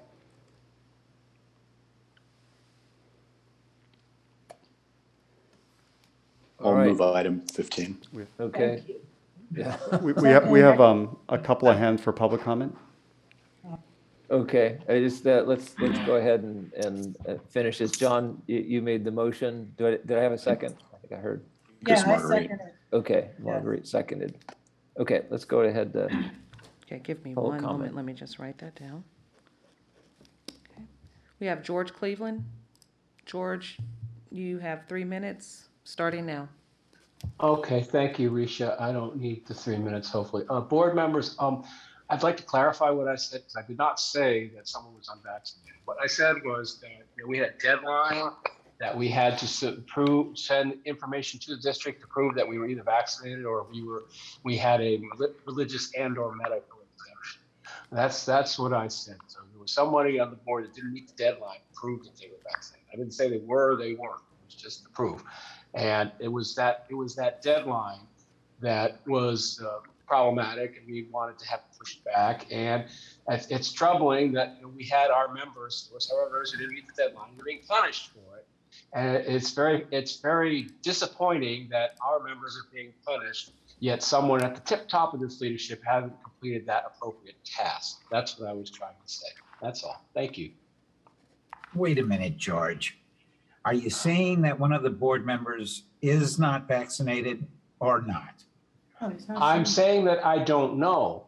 What I'm saying is that there was a deadline in November to tell district one way or the other if you were vaccinated or if you weren't vaccinated and you had an exemption of medical or religious right. That's what we were told. I never said that. I wasn't saying that anybody was unvaccinated. I was saying they didn't complete the process to tell district one way or the other. Okay. So I apologize if there was any confusion on that, but I never said that anybody was unvaccinated. That's not what I said. All right, Okay. on to our next speaker. Okay. Next, we have Gary Walters. The second, Gary. You should be able to unmute your mic. Your 3 minutes start now. We can't hear you. Gary?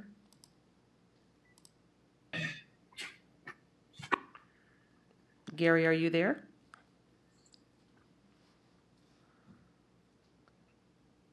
He took his mic away. We still can't hear you.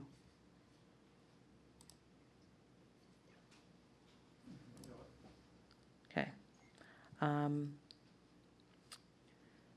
want to try and probably try another device because we can't hear you. All right. Okay. No other speakers. All right. Any further discussion on this? Can Gary submit his comment as a question or something else? Is that possible? If he sends me an email or a text, I don't have the chat open on these meetings. For Q&A. Right. Yeah. Okay. All right. Can we please have roll call on this vote? Director Coleman? Yes. Director Katz? Yes. Director McIntosh? Yes. Director Mellon? Yes. Director Patterson? Yes. Director Young? You're on mute, Yeah, Director unmute Young. yourself. Sorry. Yes. And President Lenny. Yes. Okay. Gary is back, so I'm going to see if he can unmute his mic now. Gary? Yes, I think you can hear me now, Risha. I had an exclamation point on my mic earlier. Okay, your 3 minutes will start now. All right, appreciate that. Yeah, I just wanted to clarify, this is Gary Walters II. I always try to do that because there is another staff member that shares my name. I am I'm a East Bay MUD employee, contract negotiating team, ratepayer, amongst other things. And I just kind of wanted to point out a comment I heard from one of the board members when they found out they may have to go to a board meeting with a member of the board that may or may not be vaccinated. We have staff that 2/3 of our staff has been, attending work with people that may have exemptions or not, that may have not been vaccinated. Until vaccines came out, we had a significant amount of our staff reporting every day with members that couldn't be vaccinated. So I just found it kind of offensive, actually, when one of the board of directors stated that they didn't even want to be in a room with somebody that wasn't vaccinated, because there are measures in place that will keep you safe. I appreciate you for allowing me to have this time to express that opinion. Thank you for your time. All right, thank you, Gary. We are now on to item 15. Yes, we have Marlene Dumaine here to share with you the state. 16. Yeah, 16. State legislative initiatives for 2022 and legislative issues of interest. Good afternoon, President Lenny and board members. It is very nice to see you. This is our last legislative report for the year. The next time you see me, we'll be talking about the federal initiatives. What I'd like to do today is start with kind of laying the groundwork for what's happening at the state level, and then talk about what we're proposing for the state initiatives for 2022. And then just give you a quick update on what's happening at the federal level. In terms of kind of laying the groundwork here, 2022 will be the second year of a 2-year legislative session. And that means that when the legislature comes back in January, the first thing they're going to do is focus on 2-year bills. There are about 1,500 2-year bills left. Some of those are still in the House of Origin. What happens in January is that really quick House of Origin deadline hits. And so they'll be really focused on those policy bills. And at the same time, they're going to get started on the budget. Last year was all budget all the time. The state had the unprecedented surplus of about $75 billion. And the budget ran from January through August with some budget items not fully resolved. So we do expect that they may try to close out those sort of hanging items. One was the transportation budget bill. That's probably the most notable. And at the same time, the governor will be making his budget proposal for 2022 in early January. We're looking at another surplus. And right now, the range that we're hearing is 31 billion to about 75 billion. So big range, but surplus is expected. What that means as far as practical implications, it will be another big budget focus year. The governor and the legislature both have been really focused on one-time spending with the surplus. An example of that was last year, the bond negotiations were scrapped, and many items that would normally go in a bond were addressed through one-time spending through the budget. That may be something that we see next year.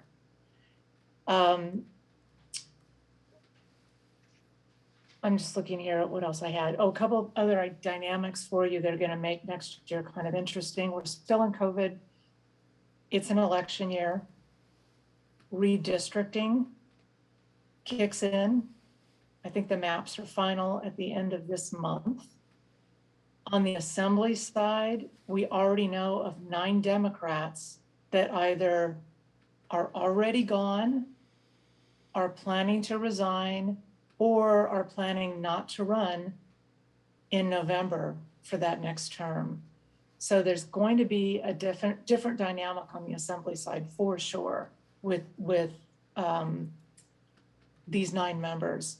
They all have different reasons, all doing different things, but it's 9 folks that won't be back the following year. Do you have that list of 9, Marlene? Yeah. Handy? Yeah, It'd be interesting just I to hear do. it. And this is in no particular order, so bear with me. Assemblymember Bloom, who's out of LA, is running for LA Supervisor. Assemblymember Salas is running for Congress. Assemblymember Medina is just choosing not to run again. Assemblymember Chow has been appointed to the bench.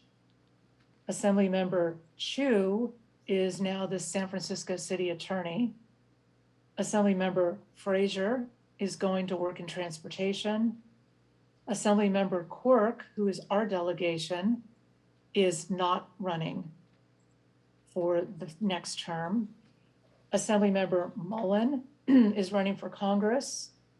And it looks like Assemblymember Levine is running for Insurance Commissioner.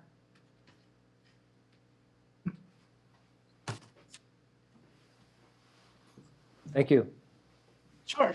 And another just interesting note is the Capitol is being renovated is maybe a mild word. They're demolishing that whole new section that's actually kind of old, where all the offices are and where the governor's office is. So a new space was built called the swing space that's going to have another purpose later. But for right now, it is housing all of the member offices. It's housing the committee rooms. It's housing the governor's office. And people are in the process of moving.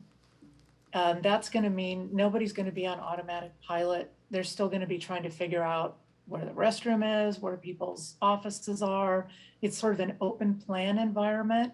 So the way meetings happen will be very, very different. So they're going to be grappling with not business as usual, even more so than they have been next year. So it's going to be an interesting year, wild ride. But with all of that, there are some big things that they still want to focus on. We've reflected what we think fits district priorities in our initiatives.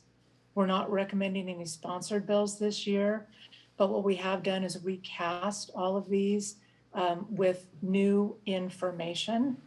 So with that, I'd like to run through the 7 initiatives. They are in alphabetical order, not in order of priority. The first one is climate change. And on climate change, I will note that we could technically put wildfire and water-related issues under climate change. We've opted to keep them separate because individually in their own right, they're very complicated. And so we're leaving them as separate initiatives because of the complexity and the focus on those items. So for the purposes of this, the way we're thinking about climate change is really looking at things like greenhouse gas emission reductions, renewable energy, grid reliability, carbon neutrality, electrification, those types of topics.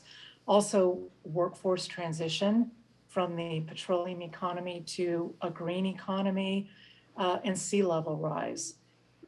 Conversations in the climate change space have never ceased in the legislature. And we know that there is a desire to explore funding for some climate change related items next year. Those conversations have started. There's nothing formal at this point, but we have had some informal conversations, and we'd like to continue and represent district interests and maximize the chance of district eligibility for any sort of funding package that could result. The second initiative is emerging contaminants. And this is continuing on the conversations around PFAS. Microplastics are probably the 2 biggest. The focus for us is really that wastewater side of it, and also looking at pollution prevention, eliminating or really reducing the use of these materials. Next one is wildfire, forest health and wildfire. When these conversations started a few years ago, the focus was on the public safety power shutoffs. That's still part of the conversation, but really the focus for that is to remind folks that this shouldn't be the solution in perpetuity.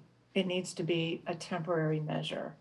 But the wildfire conversations are bigger. And for us, we look at it for next year as an opportunity to look at tree mortality and potentially get some funding eligibility to address tree mortality issues. Also, there's an opportunity here on the workforce front.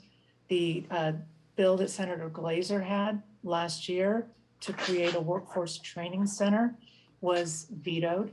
It was a district supported measure. In the veto, the governor suggested that it be looked at as part of the budget process. So we're having conversations with Senator Glazer's office to see if they are going to explore that option next year. And we'd like to be able to be of assistance there if possible. Next item is housing, and particularly housing fees. The conversation on housing is going to continue for the foreseeable future.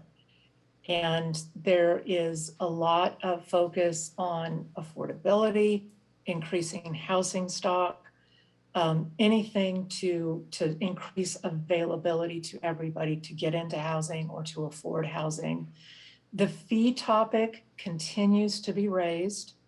The focus has been mitigation fees, but there is some confusion about whether or not system capacity charges and connection fees are considered a mitigation fee. Technically, they're not, but some legislators do combine them. We think those conversations are going to happen again next year.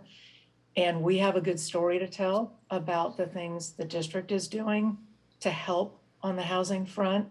And so there may be an opportunity to engage here, certainly an opportunity to work with our associations to preserve the ability to impose appropriate system capacity charges and connection fees. Number 5 is racial equity and justice. This topic legislatively, it's fairly new for the legislature. So these conversations haven't matured. They did a few things in this space last year. We think this as a unique policy area is here to stay for the foreseeable future. And so we've included this as a separate initiative. We're thinking our initial opportunities here may be workforce related, workforce training related, funding for workforce training. We wrote this intentionally broad because we would like to look for any opportunity to help the district with its own strategic plan, looking for those areas of commonality, looking for opportunities there to support what we're trying to do. Number 6 is ratepayer assistance. We're looking at this 2 ways. We've combined it. One is the COVID-related sort of emergency rate assistance. The other is long-term rate assistance efforts. Starting with COVID, there was a $1 billion, nearly $1 billion, appropriated at the state level from the federal COVID money that came to the state for COVID water and wastewater rate assistance. The state is in the process of working on the water portion of that. Their application period closed, I think, on the 6th of this month. And it looks like they did not get that $1 billion applied for. So the next step, once they're done on the water side, is they will look to wastewater, which will be early next year. It looks like there may be money left over. So there may be an opportunity here to expand the time period that COVID assistance applies to. Right now, it's not for the entire pandemic. So if there's money left over, there may be room to make that happen. The other side of this is... Excuse me, Marlene, sorry to interrupt you. I'll lower my hand. I'm going to switch so there's aware from this venue to my cell phone. So thank you. On the ongoing rate assistance, you may recall Senate Bill 222, which is Senator Dodd's bill. EBMUD was able to secure the amendments that we requested. We are in full support of that measure. He parked the bill at the end of last session and has said that he intends to move it this year. So we would like to be part of that effort as well. Okay, and then the last one is water supply reliability and resiliency. You know that we're in a drought, and water is top of mind for many in the legislature. We expect to see conservation-related measures. There may be measures related to the implementation of the Bay Delta Water Quality Control Plan. Our goal, as always, is to protect the district's interests and lead where we can in this space. Any questions? Marguerite? You're on mute. I have questions in 3 buckets in the climate, and I'll see if I remember all 3 of them by the time I get through it. The climate question is really a comment or an encouragement, and I think we've talked about this before, is that around the area of transition, that you know, a plumber job looks a lot like a pipe fitter job, looks a lot like a bunch of oil and gas jobs, and given the huge need to replace aging infrastructure, water infrastructure in the state, not just ours, but throughout California, it strikes me that there is an opportunity there for transition from you know, fossil fuel, well-paying fossil fuel job to a, you know, good job replacing water infrastructure that would rely on very similar skills, and maybe a minimum of retraining or et cetera. And I haven't heard a specific discussion. You know, I know the transition discussion is very fraught, but I'm just I'm thinking that this might be something that we and other water agencies can get a win out of, and funding to support you know, a needed investment that is very difficult to fund at the same time that you know, workers are transitioning into a new career. So that's my climate comment. My second question was in, well, actually, let me go to my, oh crap, my, I should have been writing this down. Do you want me to list the next ones that come up after climate? Would that help you? Yeah. Okay, there's emerging contaminants. Right, not in that. The forest health wildfire. No. Okay. Racial equity and justice. No. Ratepayer assistance. Gosh. Okay, We can come back to you. Well, come back to me. I'm going to try my best right. to remember what it was. I'm going to look at the report. Andy, go ahead. Yeah, thanks. Dovetailing on what Director Young was commenting on, I think I applaud all 7 of these. I think they're spot on to the initiatives that we should be working on and focusing on. Some of them are quite broad, but I think that it's important to invest that advocacy in the Capitol and advocate for these issues. With regard to climate change, and you know, I think we've had a good record of supporting emission reduction efforts, especially when they connect to areas where we're interested in, where we're seeking opportunities to reduce our footprint, and just big lifts that really do need a loud rallying cry that this is the time to protect our climate. I think there's a lot of other pieces of the puzzle that fit together, and workforce development and just transition is an important one for the district. So dovetailing on Director Young's comment, I think that while we're not the right stakeholder to to be the focal point of a just transition conversation, we are an important representative stakeholder. I think we have the capacity to be able to think about some of these questions, like helping the legislature and the Office of Planning and Research, which is tasked with some of these study efforts. How does this actually work from a local government standpoint as an employer for potentially displaced workers, to make sure that workers are able to maintain a livelihood, a pension? What would that cost? How many employees could we absorb? In what job categories?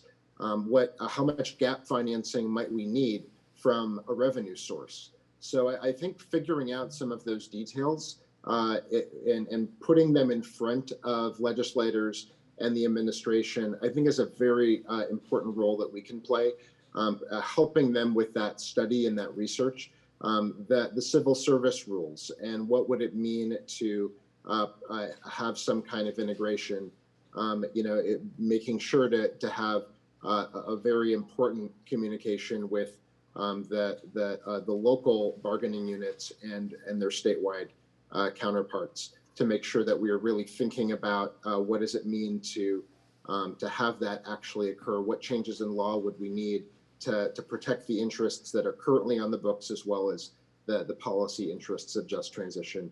So there's a lot of questions there, but I think we have a lot of facts and a lot of knowledge that are critically important for making that goal closer to reality. So I'd like to see us assist with those efforts, even though we're not the ones carrying the full weight of the work. The lack of comment on the initiatives I don't comment on are by no means a reflection of lack of support or interest, but it's just where do I have a technical contribution here. On housing fees, I think that we really saw a breakthrough with the state funding housing fees for affordable housing. And in terms of an affordable housing developer with the partnership of their city, could apply to the Housing Community Development Department and actually obtain funding for those for our utility fees, and that I think really is an important project to continue. So I hope that we can look at how that program is going, see are affordable housing developers aware of it, are they using it, but most importantly, make sure it continues, because I think that can take the pressure off.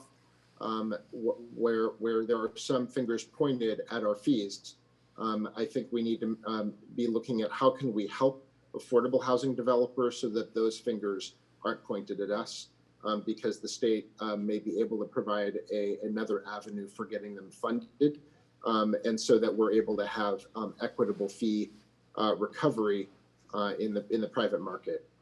So those are my comments for affordable housing fees. And those are my comments generally. I think otherwise the rest of the initiatives are very, very well cast, and I look forward to continued updates and conversation. Thank you. Marguerite, looks like you remembered. I remembered, yes. The next question is more, maybe it's looking forward to the January presentation on federal, which I guess you actually aren't going to know what happens with Build Back Better because they're not going to have frickin' voted on it yet. Pardon my language. At least that's the last I heard. Is just to think about how do any of these initiatives that we're looking at the state level dovetail with money and programs that are coming in either through the Infrastructure Act or through the $600 billion on climate related issues in Build Back Better across 130 programs, right? It's a huge amount of money. So that would be one thing. Maybe if there's a way to, maybe it can't be done in January because we won't know actually if we have it, but once we do have some certainty around, the shape of Build Back Better, it'd be very helpful to look at a crosscut or some kind of dovetailing of where we can leverage more. My last one is on the ratepayer assistance and thinking about, I know that there's the one-time funding desire in the budget, but I'm wondering if there's a way to advocate for an endowment or, some set aside that could help, get refilled or some way to, seed fund that long-term ratepayer assistance in a more meaningful way. And then I read, I can't remember, it was about the shortfall in signups for the arrearage program. And I guess a bunch of smaller water agencies just didn't bother. or at least that's the story I read. I'm not sure that's true or not. But is whether there's, discussion or thought about if we're going to come back at that arrearage question that was related to COVID, whether the way that we did it now didn't work so well, and is there a better, different way to go about trying to, clear the debt for people. So that's my basket of questions. And I probably, I don't know if this is helpful information, but, I think on the seed fund, oh, there you are. You just moved on my screen. On coming up with the seed fund, that was an idea that was talked about a few years ago. And I think refreshing that is, time is right to do that.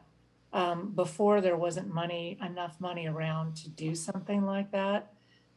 So your timing on this is very good.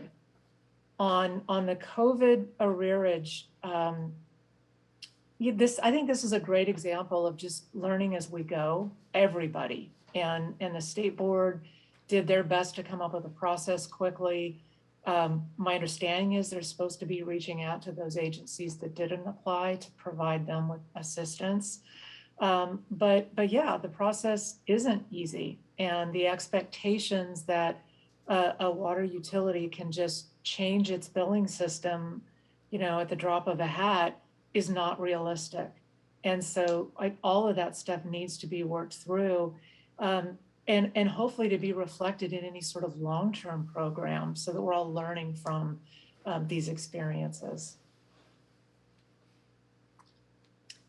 If there are no more questions on this, do you have a moment for a quick federal update? I have one other state thing I wanted to see if you were able to present anything on. And this has to do with the initiative that is circulating now called the Water Infrastructure Funding Act of 2022. Yeah. And full disclosure, I am working against it and think it's a bad thing, but wanted to get your take on that if you have any. Well, we checked on it actually this morning. If I can step back on initiatives, what the district can do is very different than what we can do on legislation. And I guess to put it simply, we can advocate before the legislature. We cannot advocate to voters on initiatives. So when we bring an initiative to the board, how we bring it is different. So we have to do the fair balanced approach with a thorough pro argument, a thorough con argument, a list of support, a list of opposition, and then any communication has to include all of that information. Typically, we wait until an initiative has qualified for the ballot before we bring it to the board, because that's when we have the information. The legislature is triggered at once 25% of the signatures have been gathered, the legislature will do a hearing. That's when we can get a lot of the detailed information on the pro and con argument. When it's early at this point, we don't have access to all the information that we need to bring it to you to match the rigor of what we're supposed to be doing from a requirement standpoint. There is some information out there now, but in terms of a legislative hearing, we would really be looking at June before they would do a hearing on the measure. There's a couple of other ones lurking out there that we're also tracking. Right now, there's about 40 initiatives that are either getting signature gathering or getting title and summary right now. Some are duplicative. And that's another reason that we wait until we have all that information so that we know whether or not it's real. So you're unable to even give a dispassionate description of what this measure does at this time? I mean, we could do an information on what the text of it says, but we're not able to do an analysis at this point. Okay. Let's go on to federal then. On federal, just quickly, the continuing resolution takes them through February 18th. And we expect that they will get the spending bills together to vote on prior to or on that date. The reason that's important for us is the spending bills include the earmarks. Our USL earmark is in one of those spending bills. So it's still alive and well. We just need the spending bills to happen.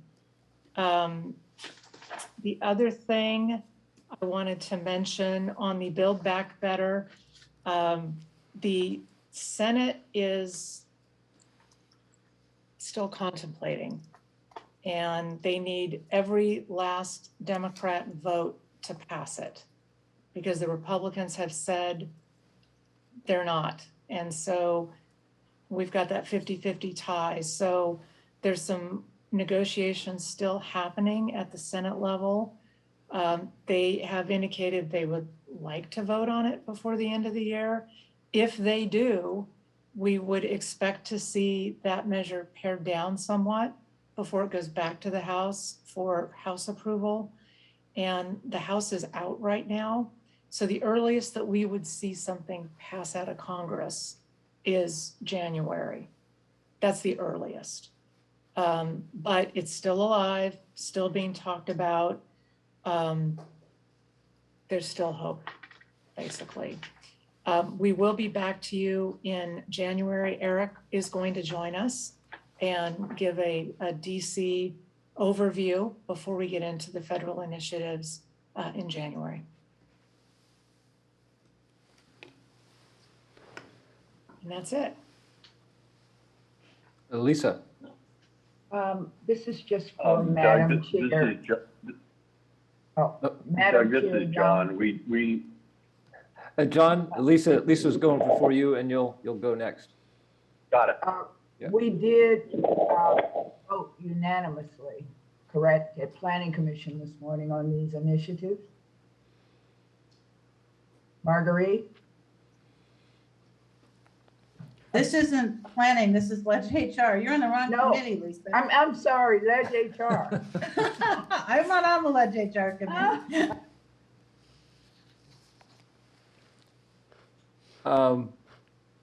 Thank you for that update. Marlene, are you looking for a vote of support? Yes. Okay. So maybe I'll take Lisa's as a motion on that. Yeah. Would that be good? I'll second. Okay. Margaret I'll will second, even though she was in the Leg HR committee. All right, any further discussion on the state initiatives presented here? All right, we'll have a roll call vote. Oh, I'm sorry, John, I think you had one comment before we took a vote? Lisa took care of it for me. So Okay. Lisa took care of it for me, so I'm good. Okay, great. Roll call vote, please. Director Coleman, Yes. Director Katz, Yes. Director McIntosh, Yes. Director Mellon, Yes. Director Patterson, Yes. Director Young, Yes. President Lenny. Yes. Thank you, Marlene. Thank you. Thank you, Marlene. Next for your consideration. Have a good holiday season, Marlene. So next for your consideration is the adoption of wheeling principles for the potential wheeling agreement with Marin Water. We did incorporate the feedback from the board and the planning committee into the principles. There are two actions. The first is to adopt the principles, and the second is to authorize me to negotiate a wheeling agreement with Marin Water based on these principles. Mike Tognolini, Director of Water and Natural Resources, will first provide a brief presentation. Good afternoon.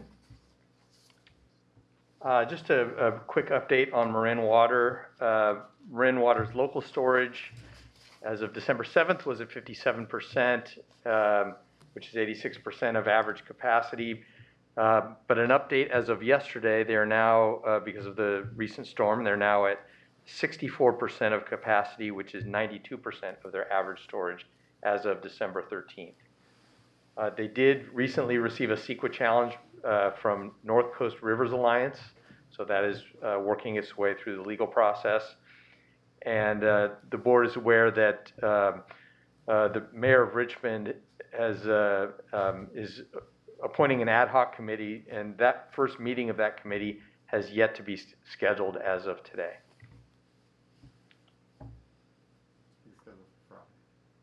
Sorry? I think it's scheduled for Friday. It has been scheduled? I think so.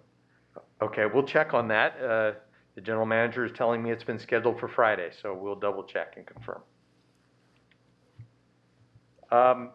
Okay, so the principles for potential wheeling of water for Marin water.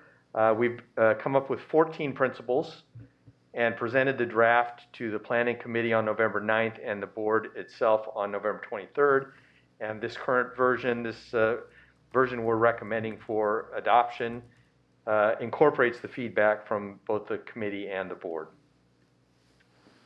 So I'm just going to walk through all 14 of those principles again, and please stop if you have any questions along the way. First principle, no financial impact to East Bay Mud and full cost recovery. Second, no water quality impacts to East Bay Mud customers. No reduced level of service to East Bay Mud customers. No East Bay Mud water supplies will be sold to Marin Water, and that includes McElmy, local, or CVP supplies. No impact to East Bay Mud's ability to prioritize purchase of transfer water for East Bay Mud customers. Marin Water will not compete with East Bay Mud for water transfers. East Bay Mud has the right to terminate the wheeling agreement for any reasonable cause as determined by East Bay Mud. There can be no opposition to the project from the city of Richmond. Marin Water performs substantial engagement in the Richmond and West Contra Costa County area and includes East Bay Mud in the meetings. Mitigation for community impacts in Richmond and East Bay Mud service area is considered through an equity lens with follow-through on commitments. Marin Water should support East Bay Mud customers as a community partner. Examples include contribution to the CAP program, full street paving for construction activities, and or other partnerships. If East Bay Mud is asking for customer demand reductions, Marin Water must achieve water efficiency levels equivalent to East Bay Mud for East Bay Mud to support Marin Water in meeting public health and safety needs. And the last three, East Bay Mud will make its own determination on CEQA compliance. There will be no significant unmitigated impacts to native fish species. And if constructed, operation of the emergency intertie may only occur when Marin Water has declared a drought emergency and East Bay Mud's principles for wheeling are met. So our recommended action today is to adopt these wheeling principles to govern the negotiation of the potential wheeling agreement and authorize the general manager to negotiate the wheeling agreement based on these principles.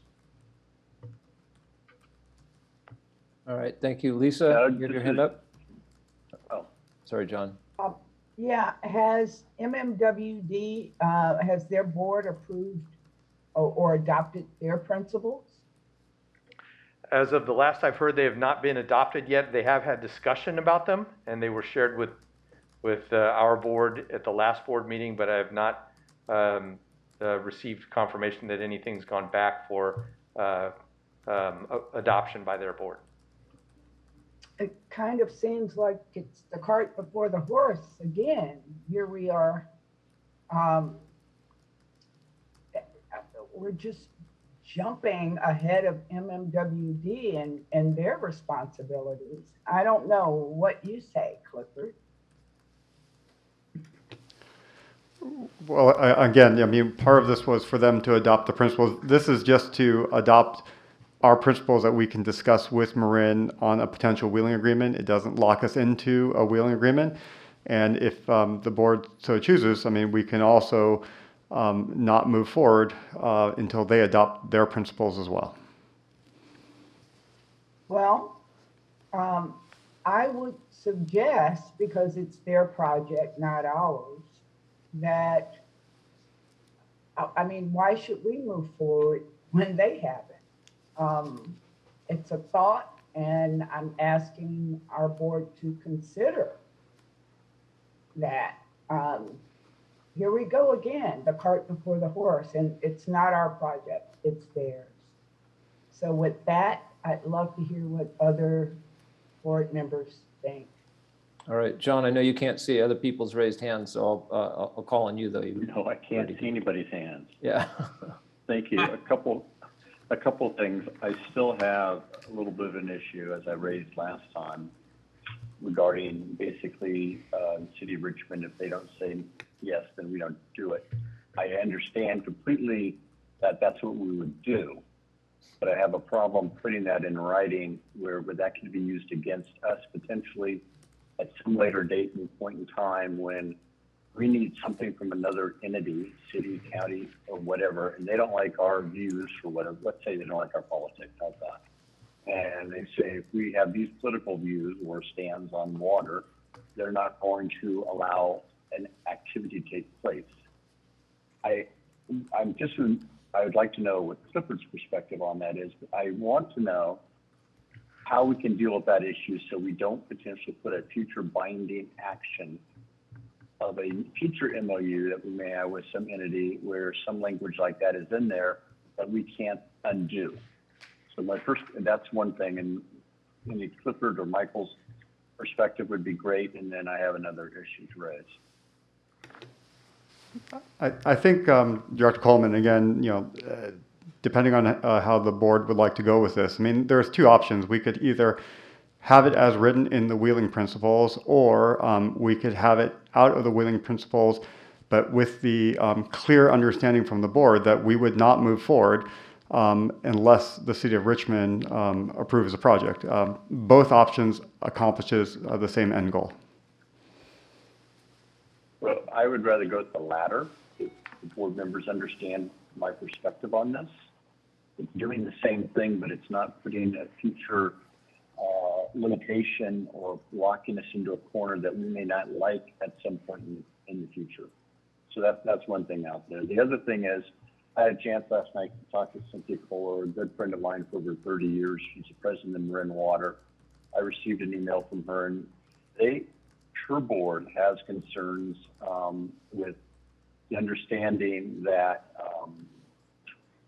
we could determine for optics reasons, that's maybe the best way to look at it, that we wouldn't, even if we aren't faced with an issue from a water supply standpoint, let's say, but we feel optically it's an issue with our ratepayers that we wouldn't move forward. And I'm not comfortable with that, to be honest. I think that puts a huge onus on, in this case, Marin Water, to spend the kind of money they may spend to build a pipeline, and to potentially have our district say, well, the optics are, well, we don't like it. Our ratepayers may like it, but on a factual basis, a scientific basis, an economic basis, there's no reason for us to pull the trigger, but the optics become the reason we pull the trigger. And I know at least two other board members received the email. I'd like to hear their perspective on that as well. So I have two things. The Richmond issue, we can just do it with a clear understanding. Take out I think it's item 4, but I don't have it in front of me, obviously, of the MOU.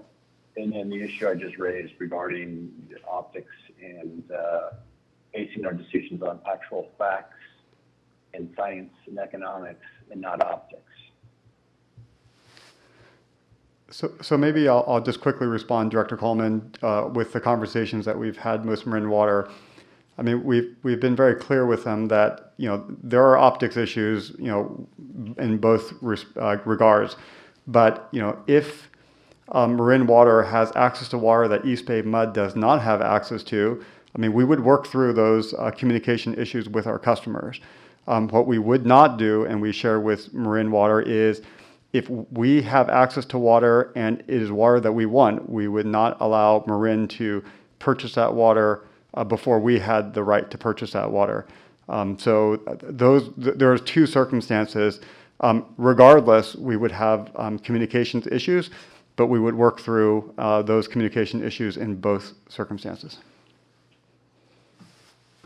As I understood it, maybe I misunderstood it, that even if we don't need the water, because we've met our water goals that we need for the future, and there's an optics of that we're selling water to them, which clearly we've stated in our first few principles that none of our water, whether it be CBP, McCullum, or other sources, would be sold to Marin. That if there's an optics reason, we could decide not to have that water moved through our system. That is not what we share with Marin. That is not what we share with Marin Water. And I wasn't in the meeting, but Doug and Lisa were in the meeting, so I don't know how big your. I think there's some concern on their part that, I think there's some concern on their part that it could come to that. And my understanding from the email that President Kohler sent was they'd like some clarity on that, and maybe what Clifford just discussed provides some additional clarity. Marguerite, I mean, go to you next, and then Andy. Yeah, a couple things here. One is, John, I appreciate the concern, but hey, our meetings are on the record. We're discussing canceling, not doing it if Richmond objects. That's what we wouldn't do it, but let's not put it in writing. I don't know. I'm going to ask the lawyer, Derek, whether, we basically have already, dealt with that. I mean, we've, kind of set the precedent we're saying, and I certainly would not support the project if Richmond objected. And I've heard in open session, a majority of board members say the same thing. So it seems like that train kind of left the station. Second point, Lisa, just to push back a little bit on whether we're ahead of Marin or not, is that I think it's important for us to clearly articulate and agree on our interests and principles that we're holding up to say, hey, Marin, if you're going to do this, these are the terms under which we'd consider doing it. So don't put together a project that doesn't meet these conditions and expect us to be okay with it. So it feels like we do want to kind of be ahead of where they're at, and it sounds like their water situation may be changing enough that it's not going to be an issue anyway, because they won't be able to legitimately declare an emergency. So those are my, my thoughts. I see where you're coming from, but I also feel like, we do need to say what we care about. And I think it's more helpful for them to have that now than later. And on that point, Marguerite, I agree with you. But then our next item is to authorize our general manager to begin negotiating a wheeling agreement. So while I agree about our principles, because we've gone over these over and over again, and I think most of us agree on those principles, but then to adopt those principles and then authorize our general manager to begin negotiating, it just sounds a bit premature. That I agree with. Yeah, and maybe we want to split those in half. I would split those. Yeah. Pass the principles, which I agree. I think giving them a sense of where we're coming from, have it in writing. But until we see their principles, let's not authorize negotiation, perhaps. Anyway, Andy? Yeah, it looks like the consensus is evolving as we comment. So I want to address what I expect to be, a frequent mechanism of interagency discussions, which is spelling out these generalized principles, which I actually think are fairly detailed compared to other interagency agreements that we've engaged in. I'm very pleased with them. There's not sufficient detail to make a full-fledged agreement, of course, but I'm very pleased that the views of myself and my colleagues are reflected in those principles. I can appreciate a couple of those terms where Marin might have some reason for concern about the follow through of the agreement. But of course, some of those terms are important to us. For example, non-competition for water transfers. How exactly is that operationalized? I think that's something that would need to be negotiated. But we need to express that principle because these are the principles that make sure that this is non-detrimental to the district. So I'm open to whether we can have a verbal consensus among the board, and if that's sufficient to have ongoing staff level discussions. But it does seem logical that we would have a ratification through a board vote and negotiations between staff that are more formal, that would empower the staff to have that kind of authorization of dialogue. And that is not at all prejudicial about whether the board would actually ratify the first draft or any at all. So I'm pretty open to where the majority wants to go, but I do see the stepwise approach that the staff have recommended. And I'm pleased with the outcome of this draft. Other board comments? Frank, go ahead. And then Bill. No, go ahead, John. You wanted to say something further? I just wanted, I understand where Marguerite's coming from. I still think that we're binding ourselves, and as Clifford said, we can have essentially an understanding that if the city of Richmond opposes it, we oppose it. But I have a real concern for future boards. And I'd like Derek to respond to Marguerite's thing, what we said in public session versus what's been in writing. I have a real fear for how this could come back to bite us. But we can still somehow assure the city of Richmond and let Marin Water know that if there is opposition from the city of Richmond, we're not going to go forward.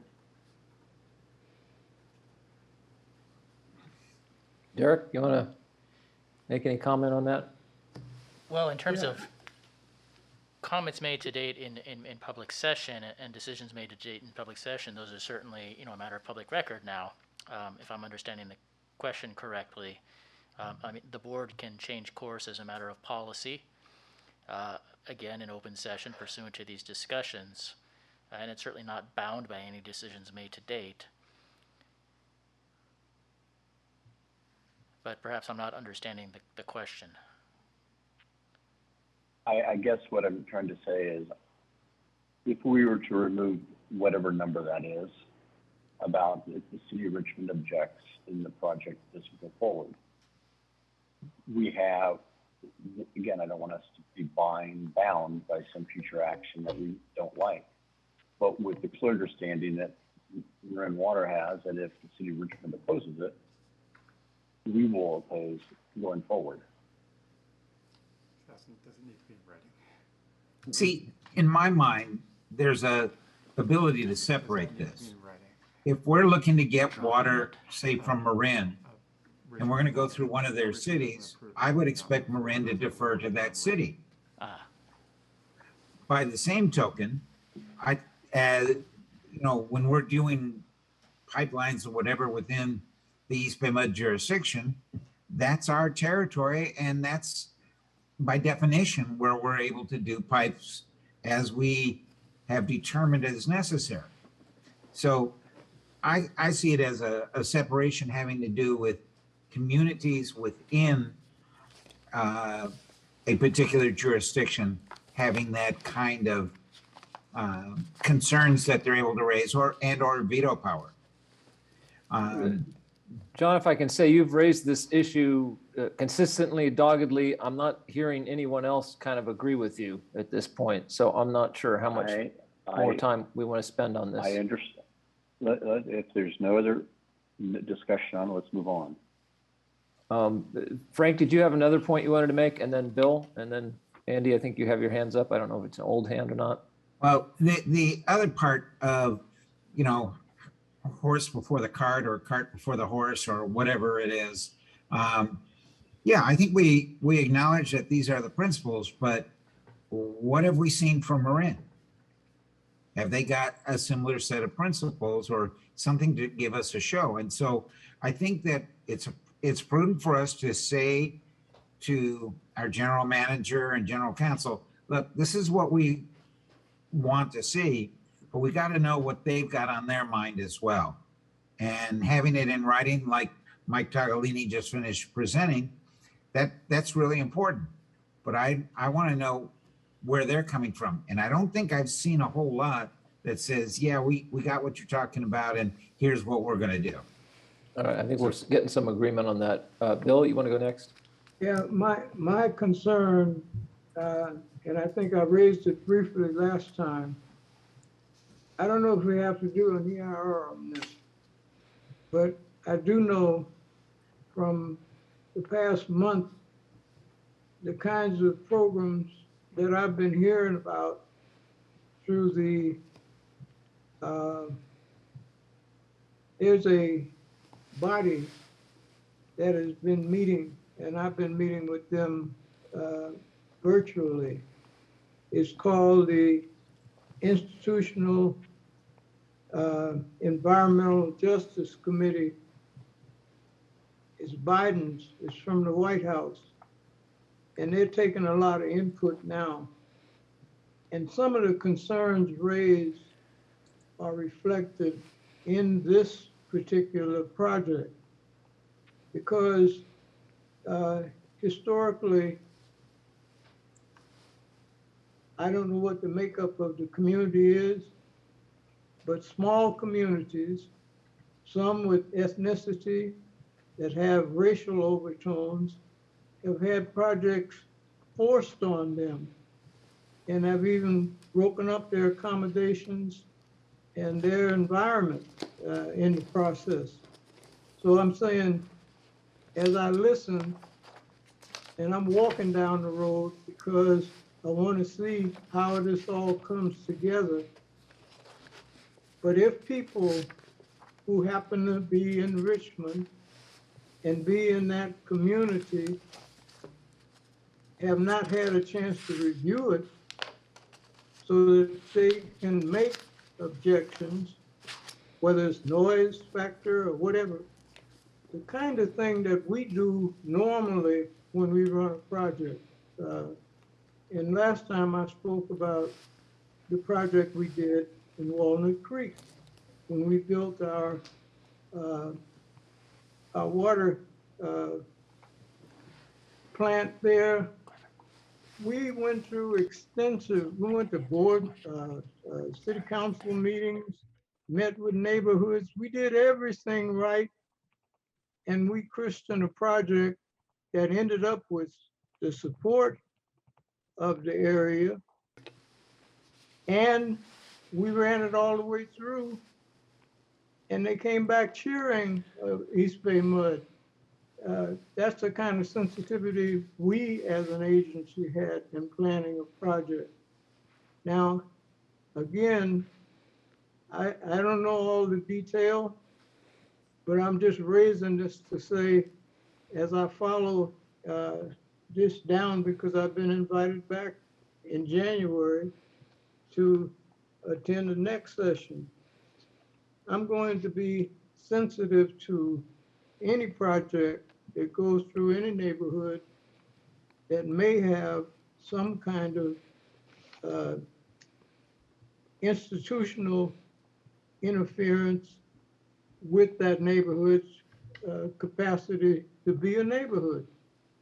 Because some, as I say, in the South, where they had strong economic interest growing, didn't get a consideration, and it tore them up. And you know, Biden is real staunch on this because Trump opened the door by discarding institutional racism and any of that discrimination as it related to projects moving forth from an environmental standpoint. And that's the equation. So as I listen and I'm guided by our meeting, I think it's going okay setting forth principles. And I don't think including Richmond in this instance would be in our best interest because they're part of us. Anyway, Doug, you're running the meeting. You carry on. I'll raise my concerns at a later time because I'm not complete on everything yet. I'm still dealing with Miss Karen Martin. She's a designated federal officer assigned to this body from the White House. And a lot of my concerns of past years pour into it. So while I get a feel of everything, and I'll be reporting back to you, I want to throw my 2 cents worth on this project. Thank you, Bill, for your work on that and for sharing your work with us that way. I'm seeing a consensus. Lisa, are you ready to make a motion? I am ready to make a motion that we adopt East Bay MUD's proposed wheeling principles. That's my motion. We have one Okay, member of the public for comment, if you wanted to take it now or wait Oh, until. right. Thank you. No, let's go ahead and take that. I just want to make the point. I was reading the. No, never mind. Do I have a? So you're just again the clarification, Lisa. The recommended action has 2 parts to it: adopt the proposed wheeling principles, and second, authorize the general manager. In this case, you're just. Yeah. My motion does not include authorizing the general manager to begin negotiating because we don't have their principles. Right. And I don't want us to keep spending so much of our staff time, which is money, unless we know exactly where MMWD is coming from. Great. All right. Do I have a second for that? I will second that, Marguerite. Okay. Marguerite, second that. Let's go ahead to public comment. Okay. Joey Smith, you should be able to unmute your mic, and your 3 minutes will start now. Thank you, Secretary Risha. President Lenny, Vice President Coleman, General Manager, Board, and Attorney McDonald. Thank you very much for your conscientiousness about this matter. As someone who helped to install the plumbing for Point Isabel, as someone who has worked in the trenches in Richmond, in just about every other section that we have our distribution system, I do understand how this can be extremely disruptive to those who are in that area, whether they live or they do business there.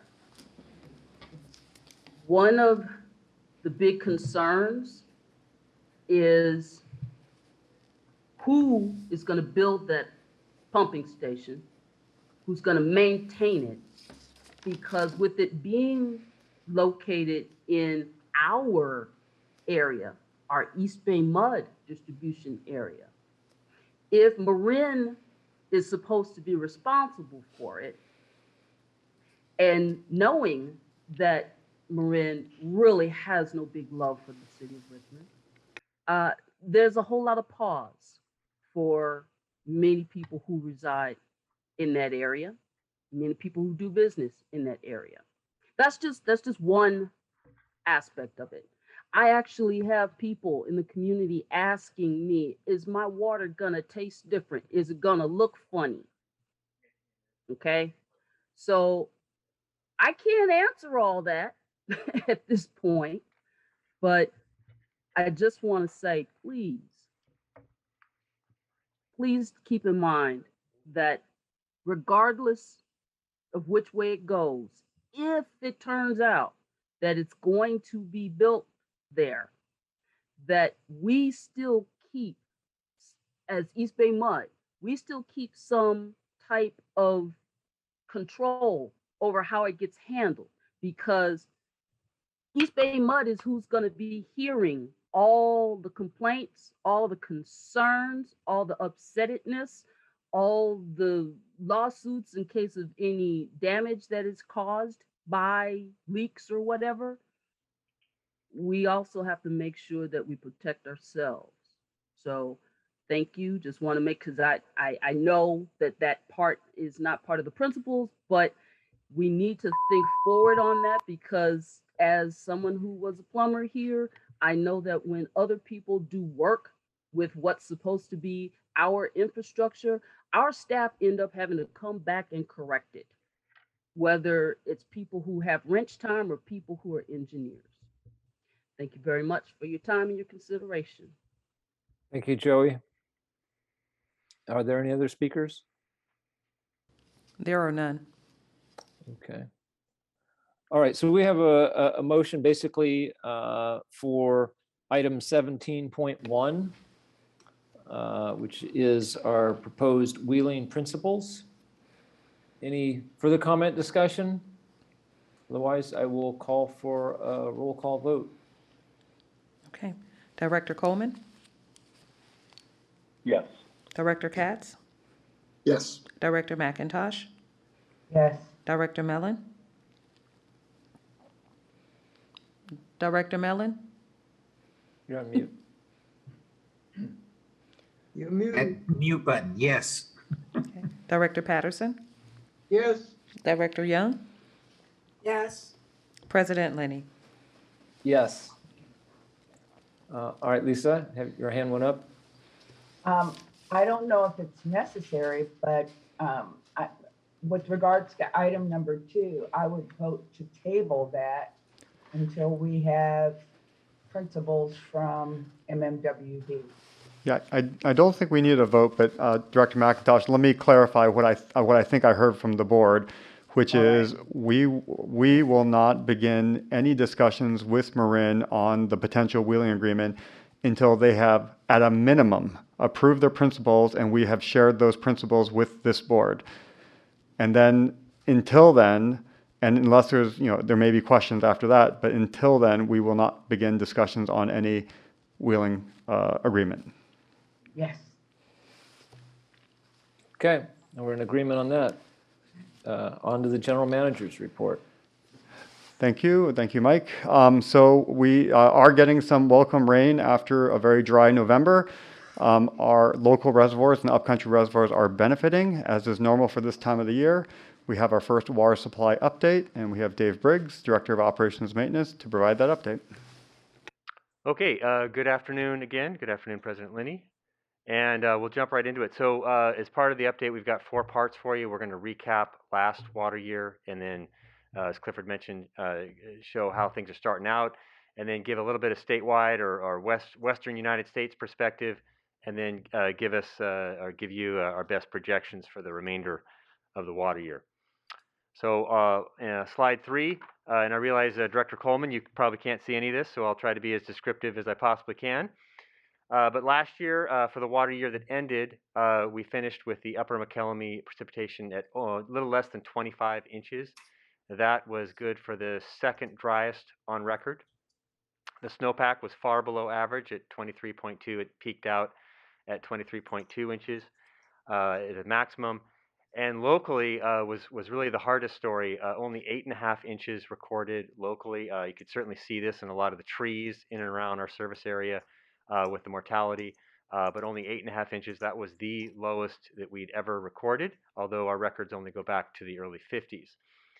The runoff from the watershed was 218,000 acre feet. That was third lowest runoff from the watershed.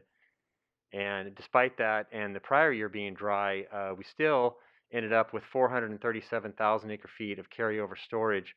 And that was a little bit higher than projected, mostly because of the good work from our customers to conserve, and also with the precipitation beginning in October really helped reduce consumption and helped us bolster our storage as we finished last year. Okay, so now on to this year, beginning October 1. And these, all the data I'm going to show you is through December 7th. And we all know what's happened here in the last few days. So these numbers are already out of date. So I'll verbally update them as best as I can. But we started the water year off with a real bang with almost 12 inches of precip upcountry. And then the storm that just rattled through here, it was still snowing this morning up at Caples. We got another 4 inches, so that we almost are, halfway through December here with a normal or a halfway to an average December already, halfway through the month. And when we look at the season to date percentage of average, we're about 146% average for the year so far. So we're on a good trajectory so far, but of course it's very early. Also, looking locally here, through December 7th, we had 8 3/4 inches precip recorded here locally, most of that being in October. We almost got 4 inches here locally with the storm that just concluded. So we're almost to an average December here locally with what just happened. We have another inch in the forecast for the next 10 days or so, and that's probably about 3 inches upcountry. So there is more in the forecast. The storm door remains open, so we're on a good trajectory so far here. Now, this is definitely out of date. So we're showing our snow depth on slide 6, and as of last week, it was 0. The initial snow we got in October melted. We captured that in the reservoirs, but there was no snowpack a week ago, or a very, very little one. That, last time I checked a few hours ago, we had 53 inches of snow at Caples. So we got almost 5 feet there, 4.5 feet, and way above average for the snowpack for this time of year. So everything's looking good so far.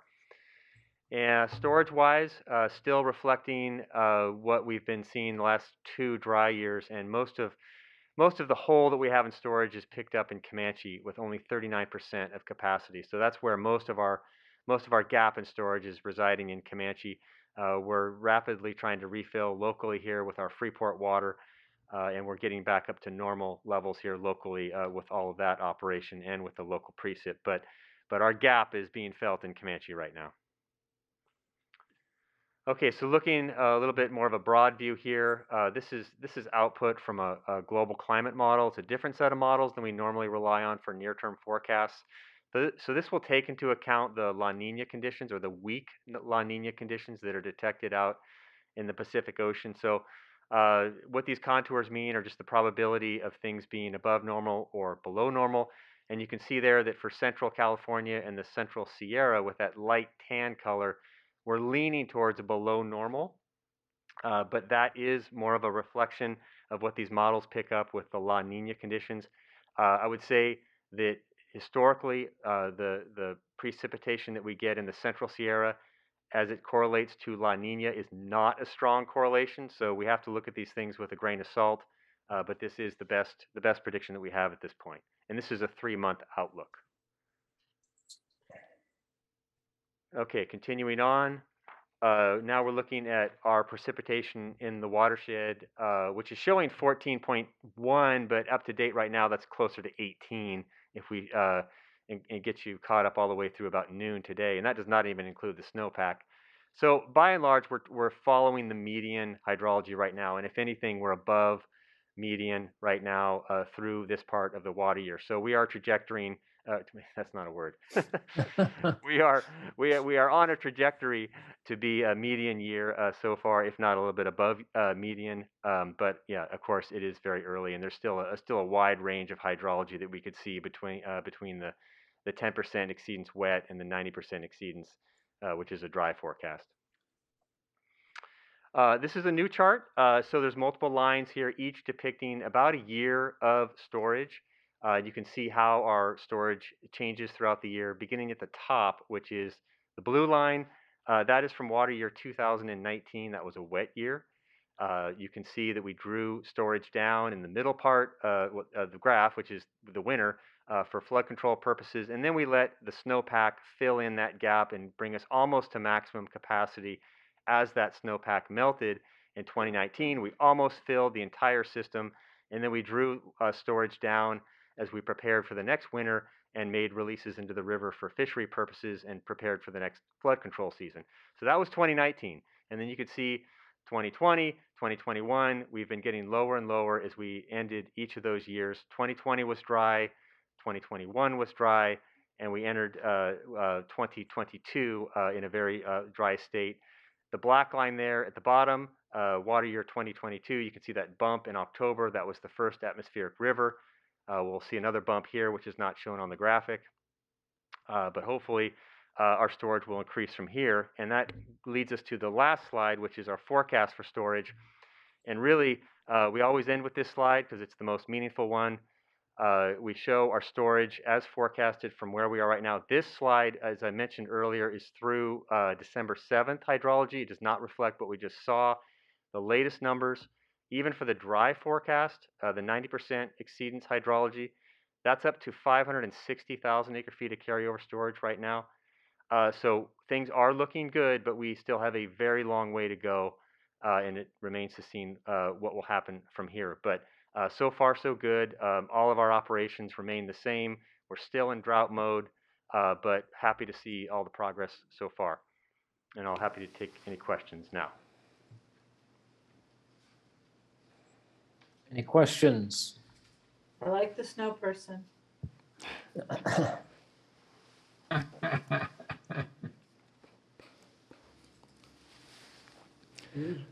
Okay, I don't see any questions, so thank you, Dave.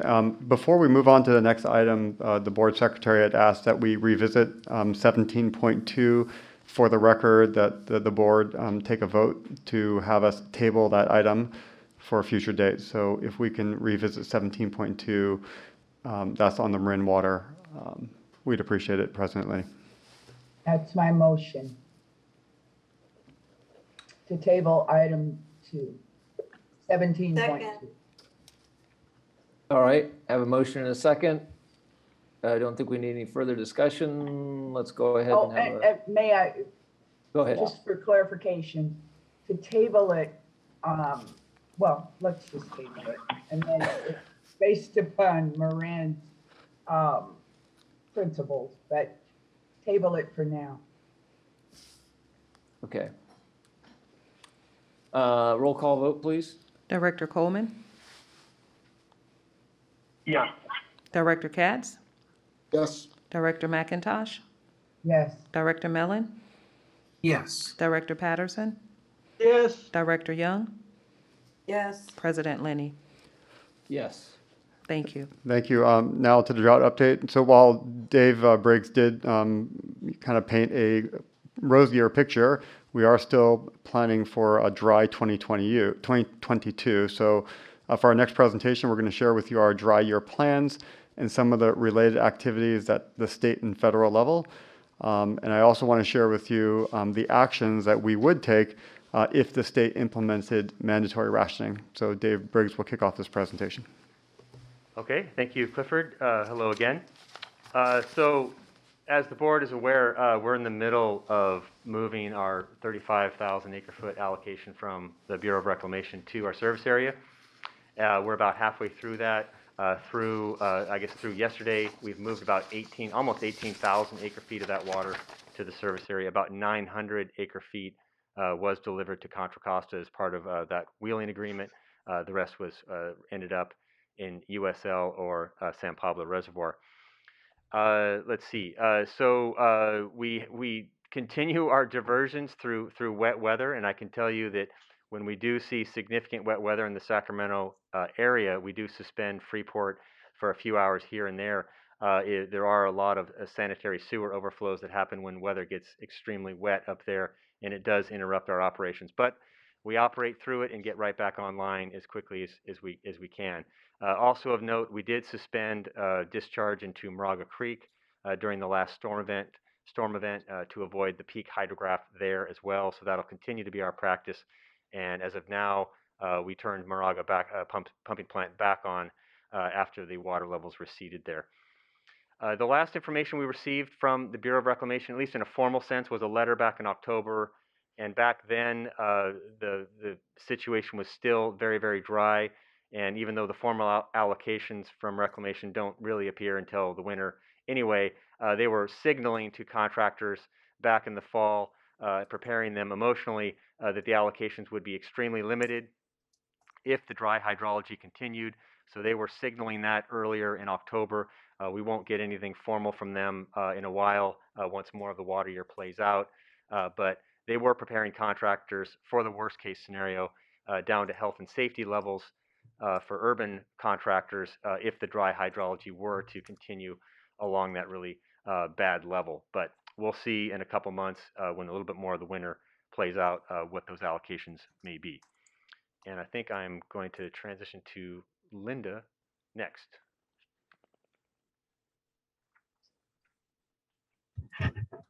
Or Alice. I thought I have Lena and Alice.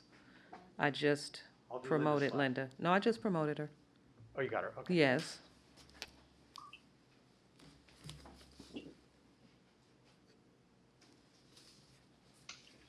All right, thank you, Dave. Next slide, please.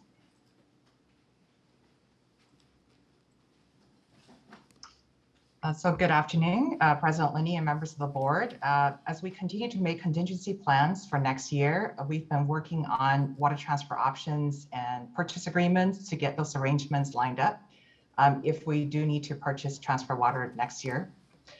We'll bring to the board for consideration a number of agreements in the upcoming months.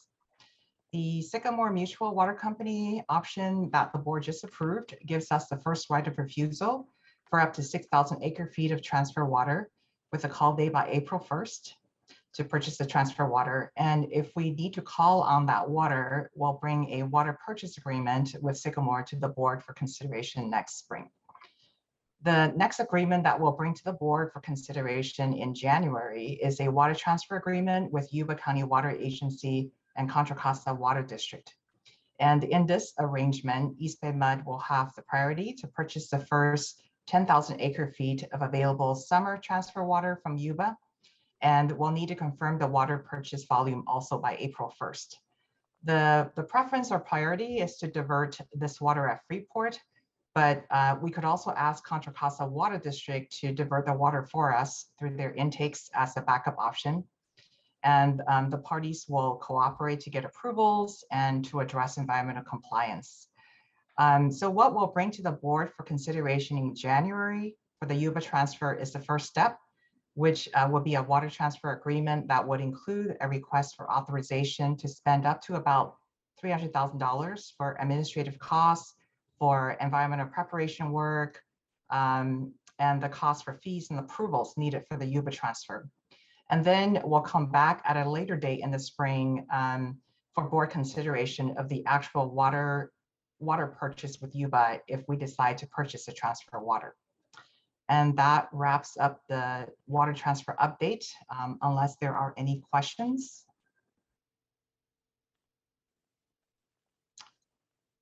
Okay, so next up is Lena Tam, our Manager of Water Resources Planning on state and federal activities. Thank you, Linda, and good afternoon, President Lenny and board members.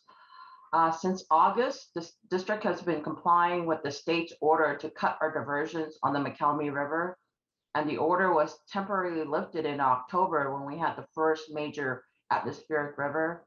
Then after Thanksgiving, with a dry November, the state reinstated the curtailment order and notified water users of their plans to adopt rules that would reduce wasteful water use with associated penalties. So this was then followed by the state, not the federal government, announcing no water allocations except for public health and safety needs for the state water project contractors like Metropolitan Water District, Valley Water Zone 7, and Alameda County Water District. The Department of Water Resources and the Bureau also filed a petition with the state board to extend their current waiver from meeting Bay Delta water quality standards in order to keep more water in storage. As of last Friday, the state once again allowed diversions in anticipation of this week's rainstorms. Historically, to end a statewide drought, it usually takes like 5 to 7 storms like what we had between December 1st and the end of February. Next slide, please. In terms of drought planning, the district has been a few steps ahead of the state with the board's declaration in April calling for a 10% conservation amount, bringing in our CVP supplies and lining up the water transfer options that Linda talked about. Because the state's reservoir levels were rapidly diminishing in July, Governor Newsom issued an executive order asking residents to voluntarily reduce their water use by 15%. To date, the state has achieved water savings of around 5.7% compared to last year, with the most reduction occurring in October because of the rains, dropping to 13.2% below October of 2020. Both are still below the governor's voluntary target of 15%, which could prompt the state to move into a mandatory water rationing mode if the summer turns out to be dry. If that happens, the district would consider implementing the excessive use ordinance that was updated in September. And then later on, Alice Tui will go over how that would be implemented in more detail. Next slide, please. So this graphic charts the district's water savings for this calendar year as reported to the state. The top 2 lines show total water production from our water treatment plants for this year in red, compared with the 2020 levels in the blue line. Within a month after the board declared a stage 1 drought in April and asked for 10% voluntary water conservation, district customers demonstrated measurable water savings that would lead to meeting the target 10% goal that's in the purple line below the horizontal axis. And since October, district customers have actually met or exceeded the governor's target of 15%. And keep in mind, this is on top of the savings that district customers have already achieved from the last drought. That's around 11 to 13%. And customer use have not fully rebounded from that last drought. So at this point, I'll turn it over to Alice Tui, our manager of water conservation, to discuss more about the excessive use ordinance. Thank you, Lena. Good afternoon, board president and members of the board. Can I ask one question, Alina, before she goes? Yes. I'm just kind of curious on the fact that DWR has announced zero state water project allocation. Who does that affect mostly, and what is that? What are the implications of that? So there are 29 contractors within the state water project that the Department of Water Resources provides water to. And the largest water user is Metropolitan Water District on the urban side, and the largest agricultural user is Kern Water District. So it affects mainly the state water project contractors south of the Delta. All right, thank you. Appreciate that. Great, thank you. Okay, so as Lena mentioned, I'm going to just talk a little bit about next steps for East Bay MUD in the case that the state does move forward with some kind of mandatory rationing. And unfortunately, this is a familiar situation to us because I'm sure I'll remember that this happened back in 2015. So if the state was to implement some kind of mandatory statewide rationing, there's a few things that East Bay MUD would have to do to respond to that. As Lena mentioned, and we are currently in a 10% voluntary conservation, so board action would be required to implement a mandatory rationing goal in our service area. So that would involve declaration of a water shortage emergency and then declaration stage 2 or higher drought so that we could implement that higher level of conservation and make it mandatory. The board could choose as part of that to enact section 28 of our regulations. So that's water used during water shortage emergencies. So that includes prohibitions on specific activities and outlines enforcement. I do just want to remind the board that we also have section 29 of our regulations, which is in effect at all times. And that's basically you can consider that our water waste regulations. So that section 29 includes a lot of the restrictions that the state board is currently proposing to, enact statewide. So things like not irrigating your lawn, within 48 hours of measurable rainfall, not using potable water for certain applications, we already have a lot of those prohibitions covered in Section 29. But we could choose, if there's a water shortage emergency, to enact Section 28 that has a little more teeth in terms of enforcement. As Lena mentioned, if we do go to a stage 2 or higher drought, as I'm sure you remember back in September, the board updated the excessive use penalty ordinance. So if we go to a stage 2 or higher drought, that excessive use penalty ordinance would go into effect. It would essentially be activated. The threshold and fine are set in the ordinance depending on what stage of drought we're in.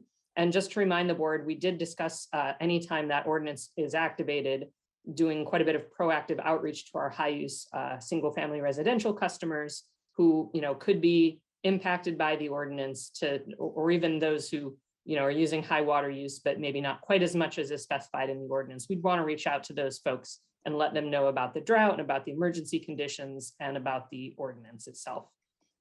And then last but by no means least, if we do move to a mandatory rationing situation, we would be looking at enhanced outreach, messaging, and conservation programs to help our customers meet that new goal. And I'll talk about that a little more in a moment.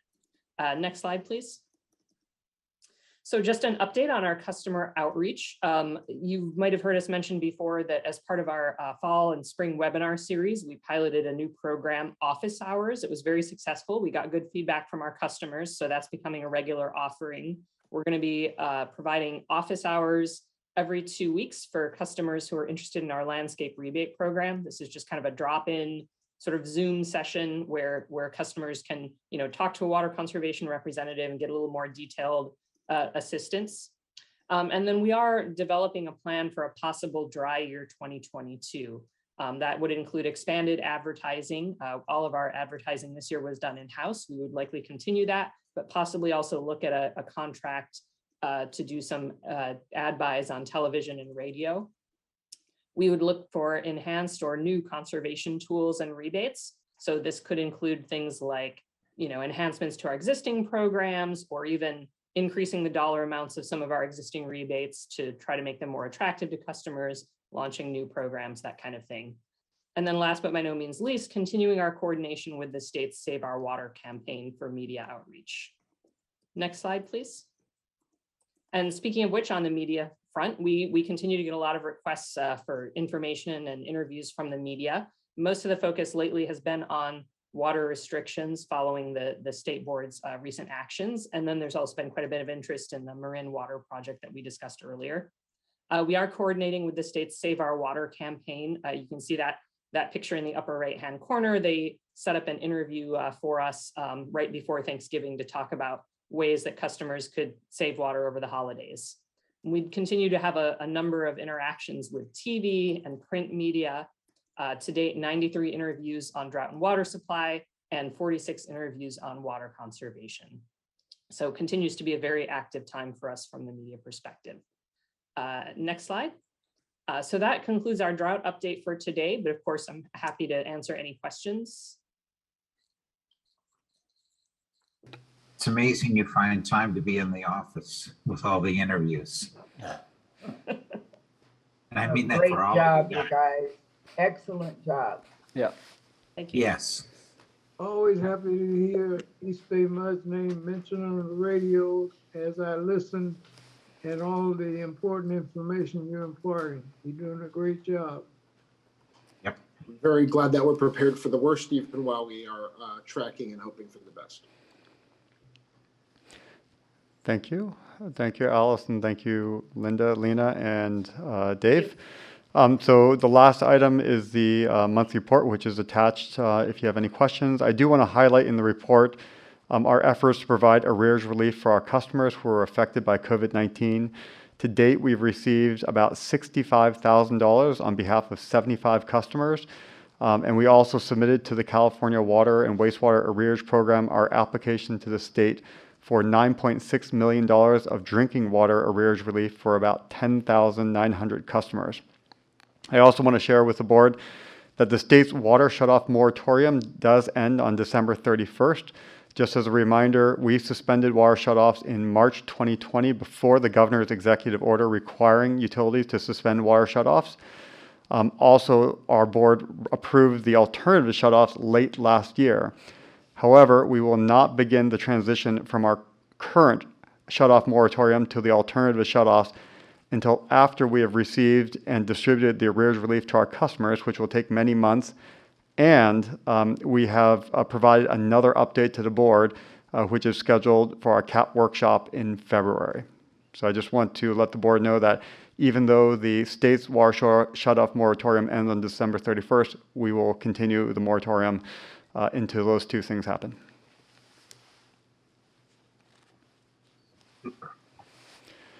Great. Thank you, Clifford. Anything else from the I don't have anything else, GM and report? I just want to wish the Okay. board a happy holiday and happy New Year's.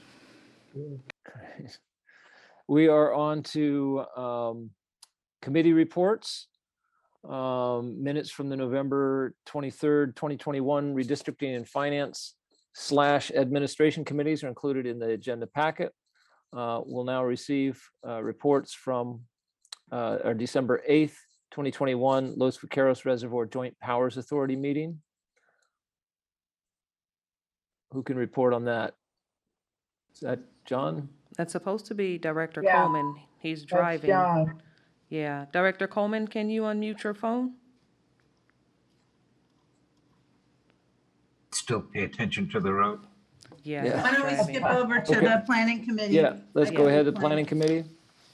So the planning committee met this morning. We heard 3 items. One is on the extension of the Joint Powers Authority Agreement between DRSD and East Bay MUD for Durwell, which is going into a it's up for renewal, but because of uncertainty associated with regulations at the state level, as well as the demand and supply issues that there was wrestling with, that the plan is to go on pause for a bit and really start the negotiations on the side agreement. Will keep the JPA in force, but would begin negotiations on a new agreement in 2024. The second item we heard, and the board or the committee unanimously adopted the staff's recommendation on that. We next heard an update on the Oakland Inner Harbor pipeline crossing, which is actually the first leg of which is scheduled to get underway in 2022. And we encourage staff to do early public outreach to affected community residents and businesses on both sides of the estuary. And then the final item that was also unanimously adopted. And then we heard the annual readiness report on our emergency operations, which have been tested thoroughly by PS, public safety power shutoffs, COVID, and the like, as well as just the ongoing, sort of readiness for earthquake operations, et cetera. So that was our planning committee. That report was also accepted unanimously. And that was it for planning. All right, thank you, Marguerite. Legislative Human Resources, is that John again? Can you hear me now? Can you hear me now? Yeah. This is a Verizon commercial. Okay, we had 2 actions today, and we already dealt with one. I believe it was item 16, which was our state report on our legislative outreach efforts for 2022, and that way the board approved that. The other item was a really good presentation by Beverly Johnson on the contract equity program report for fiscal year 2021, and that was accepted also by the entire committee. All right. That covers the ledge report. Right. You want to go back Los to Vaqueros now? Yep. Yeah, so, sorry about Los Vaqueros. That meeting was, I believe, on the 8th. We just took basic actions: the election and appointment of a secretary, considered an administrative agreement between the JPA and Contra Costa Water District, established committees, discussed the roles of board members and alternates, and we decided on our schedule for 2022, which will be on the second Wednesday of each month, starting at 9:30 in the morning. That should cover that report. All right, thank you, John. Thank you for both of those. Other director comments? I'll start with Marguerite, since she's distracting us already. I'll just say happy holidays from Grandma to everybody. Oh my gosh, she's getting She big. got big. Yeah. Very quickly. That's great. Go ahead, Frank. I went to the Wilma Chan Memorial service that was held at the Oakland Museum, and it was very well attended. It was outdoors, and so there was a kind of a mist in the air the whole time. And you know, it reminded me of one of the things in Hawaii. When you get a mist like that, it's a blessing from the gods. And even though it was cool, everyone was there, and astonishingly enough, the whole board of supervisors not only spoke, but they kept within their timelines. and it was very emotional. I noted that Nate Miley was having some difficulties composing himself. But you had Betty Yee there. You had Jane Garcia from La Clinica de la Raza. It was quite an extraordinary group. And, you know, there's an old saying, may your funeral be standing room only. You know, she got that kind of a send off. And I can't think of a person that didn't deserve it more. Here, here. Thank you, Frank. Bill. I joined with Frank. I attended it virtually, Wilma Chan's memorial service. It was done in the museum garden. And it just reminded me of when I was in the city, and we developed that garden in the Park and Recreation Department for the museum. And it was quite a place. Frank Ogawa's memorial was there. So I really enjoyed hearing from the children and they bringing the family comments forward. Wilma was a dear friend, and whereas she'll be missed by all of us, she lives in our heart, you know. Our lead bill was carried by her when I was president of the board, and we took it from San Diego all the way up to the border of our northernmost state. And we got support for it in the end from the metal, steel workers, all of the components that were against us in the beginning began to join with us, and we passed that over. It later was Wilma and I shared it going under Obama through his staff, and he supported it, and it became, the California bill became the law of the land. That's a little bit of history and a little bit of the many things that Wilma did to uplift people. She was always concerned and finding ways to do things that people said you can't do. That's my 2 cents worth, and I'm going to withdraw from anything else and give it to you next year. Merry Christmas, Happy New Year. Thank you, Bill. Other members? Merry Christmas and Happy New Year. Merry Christmas and Happy New Year. All right, and same to you all. I didn't make Wilma's service in person, but was also able to partake by Zoom and really appreciated that opportunity. Yeah. So thank you all. It seems early to be saying Happy New Year, but Happy New Year and Happy Holidays, and let's enjoy the break here a little bit. 2022 is going to be a better year. Yeah, that's right. Be safe and well, everyone. Safe and well. All right. Gotta be. We will reconvene then. This meeting is adjourned. Our next regular meeting for December 28th has been canceled, and the next meeting will be held January 11th, 2022 at 1:15. Retirement Board has a special meeting Thursday morning.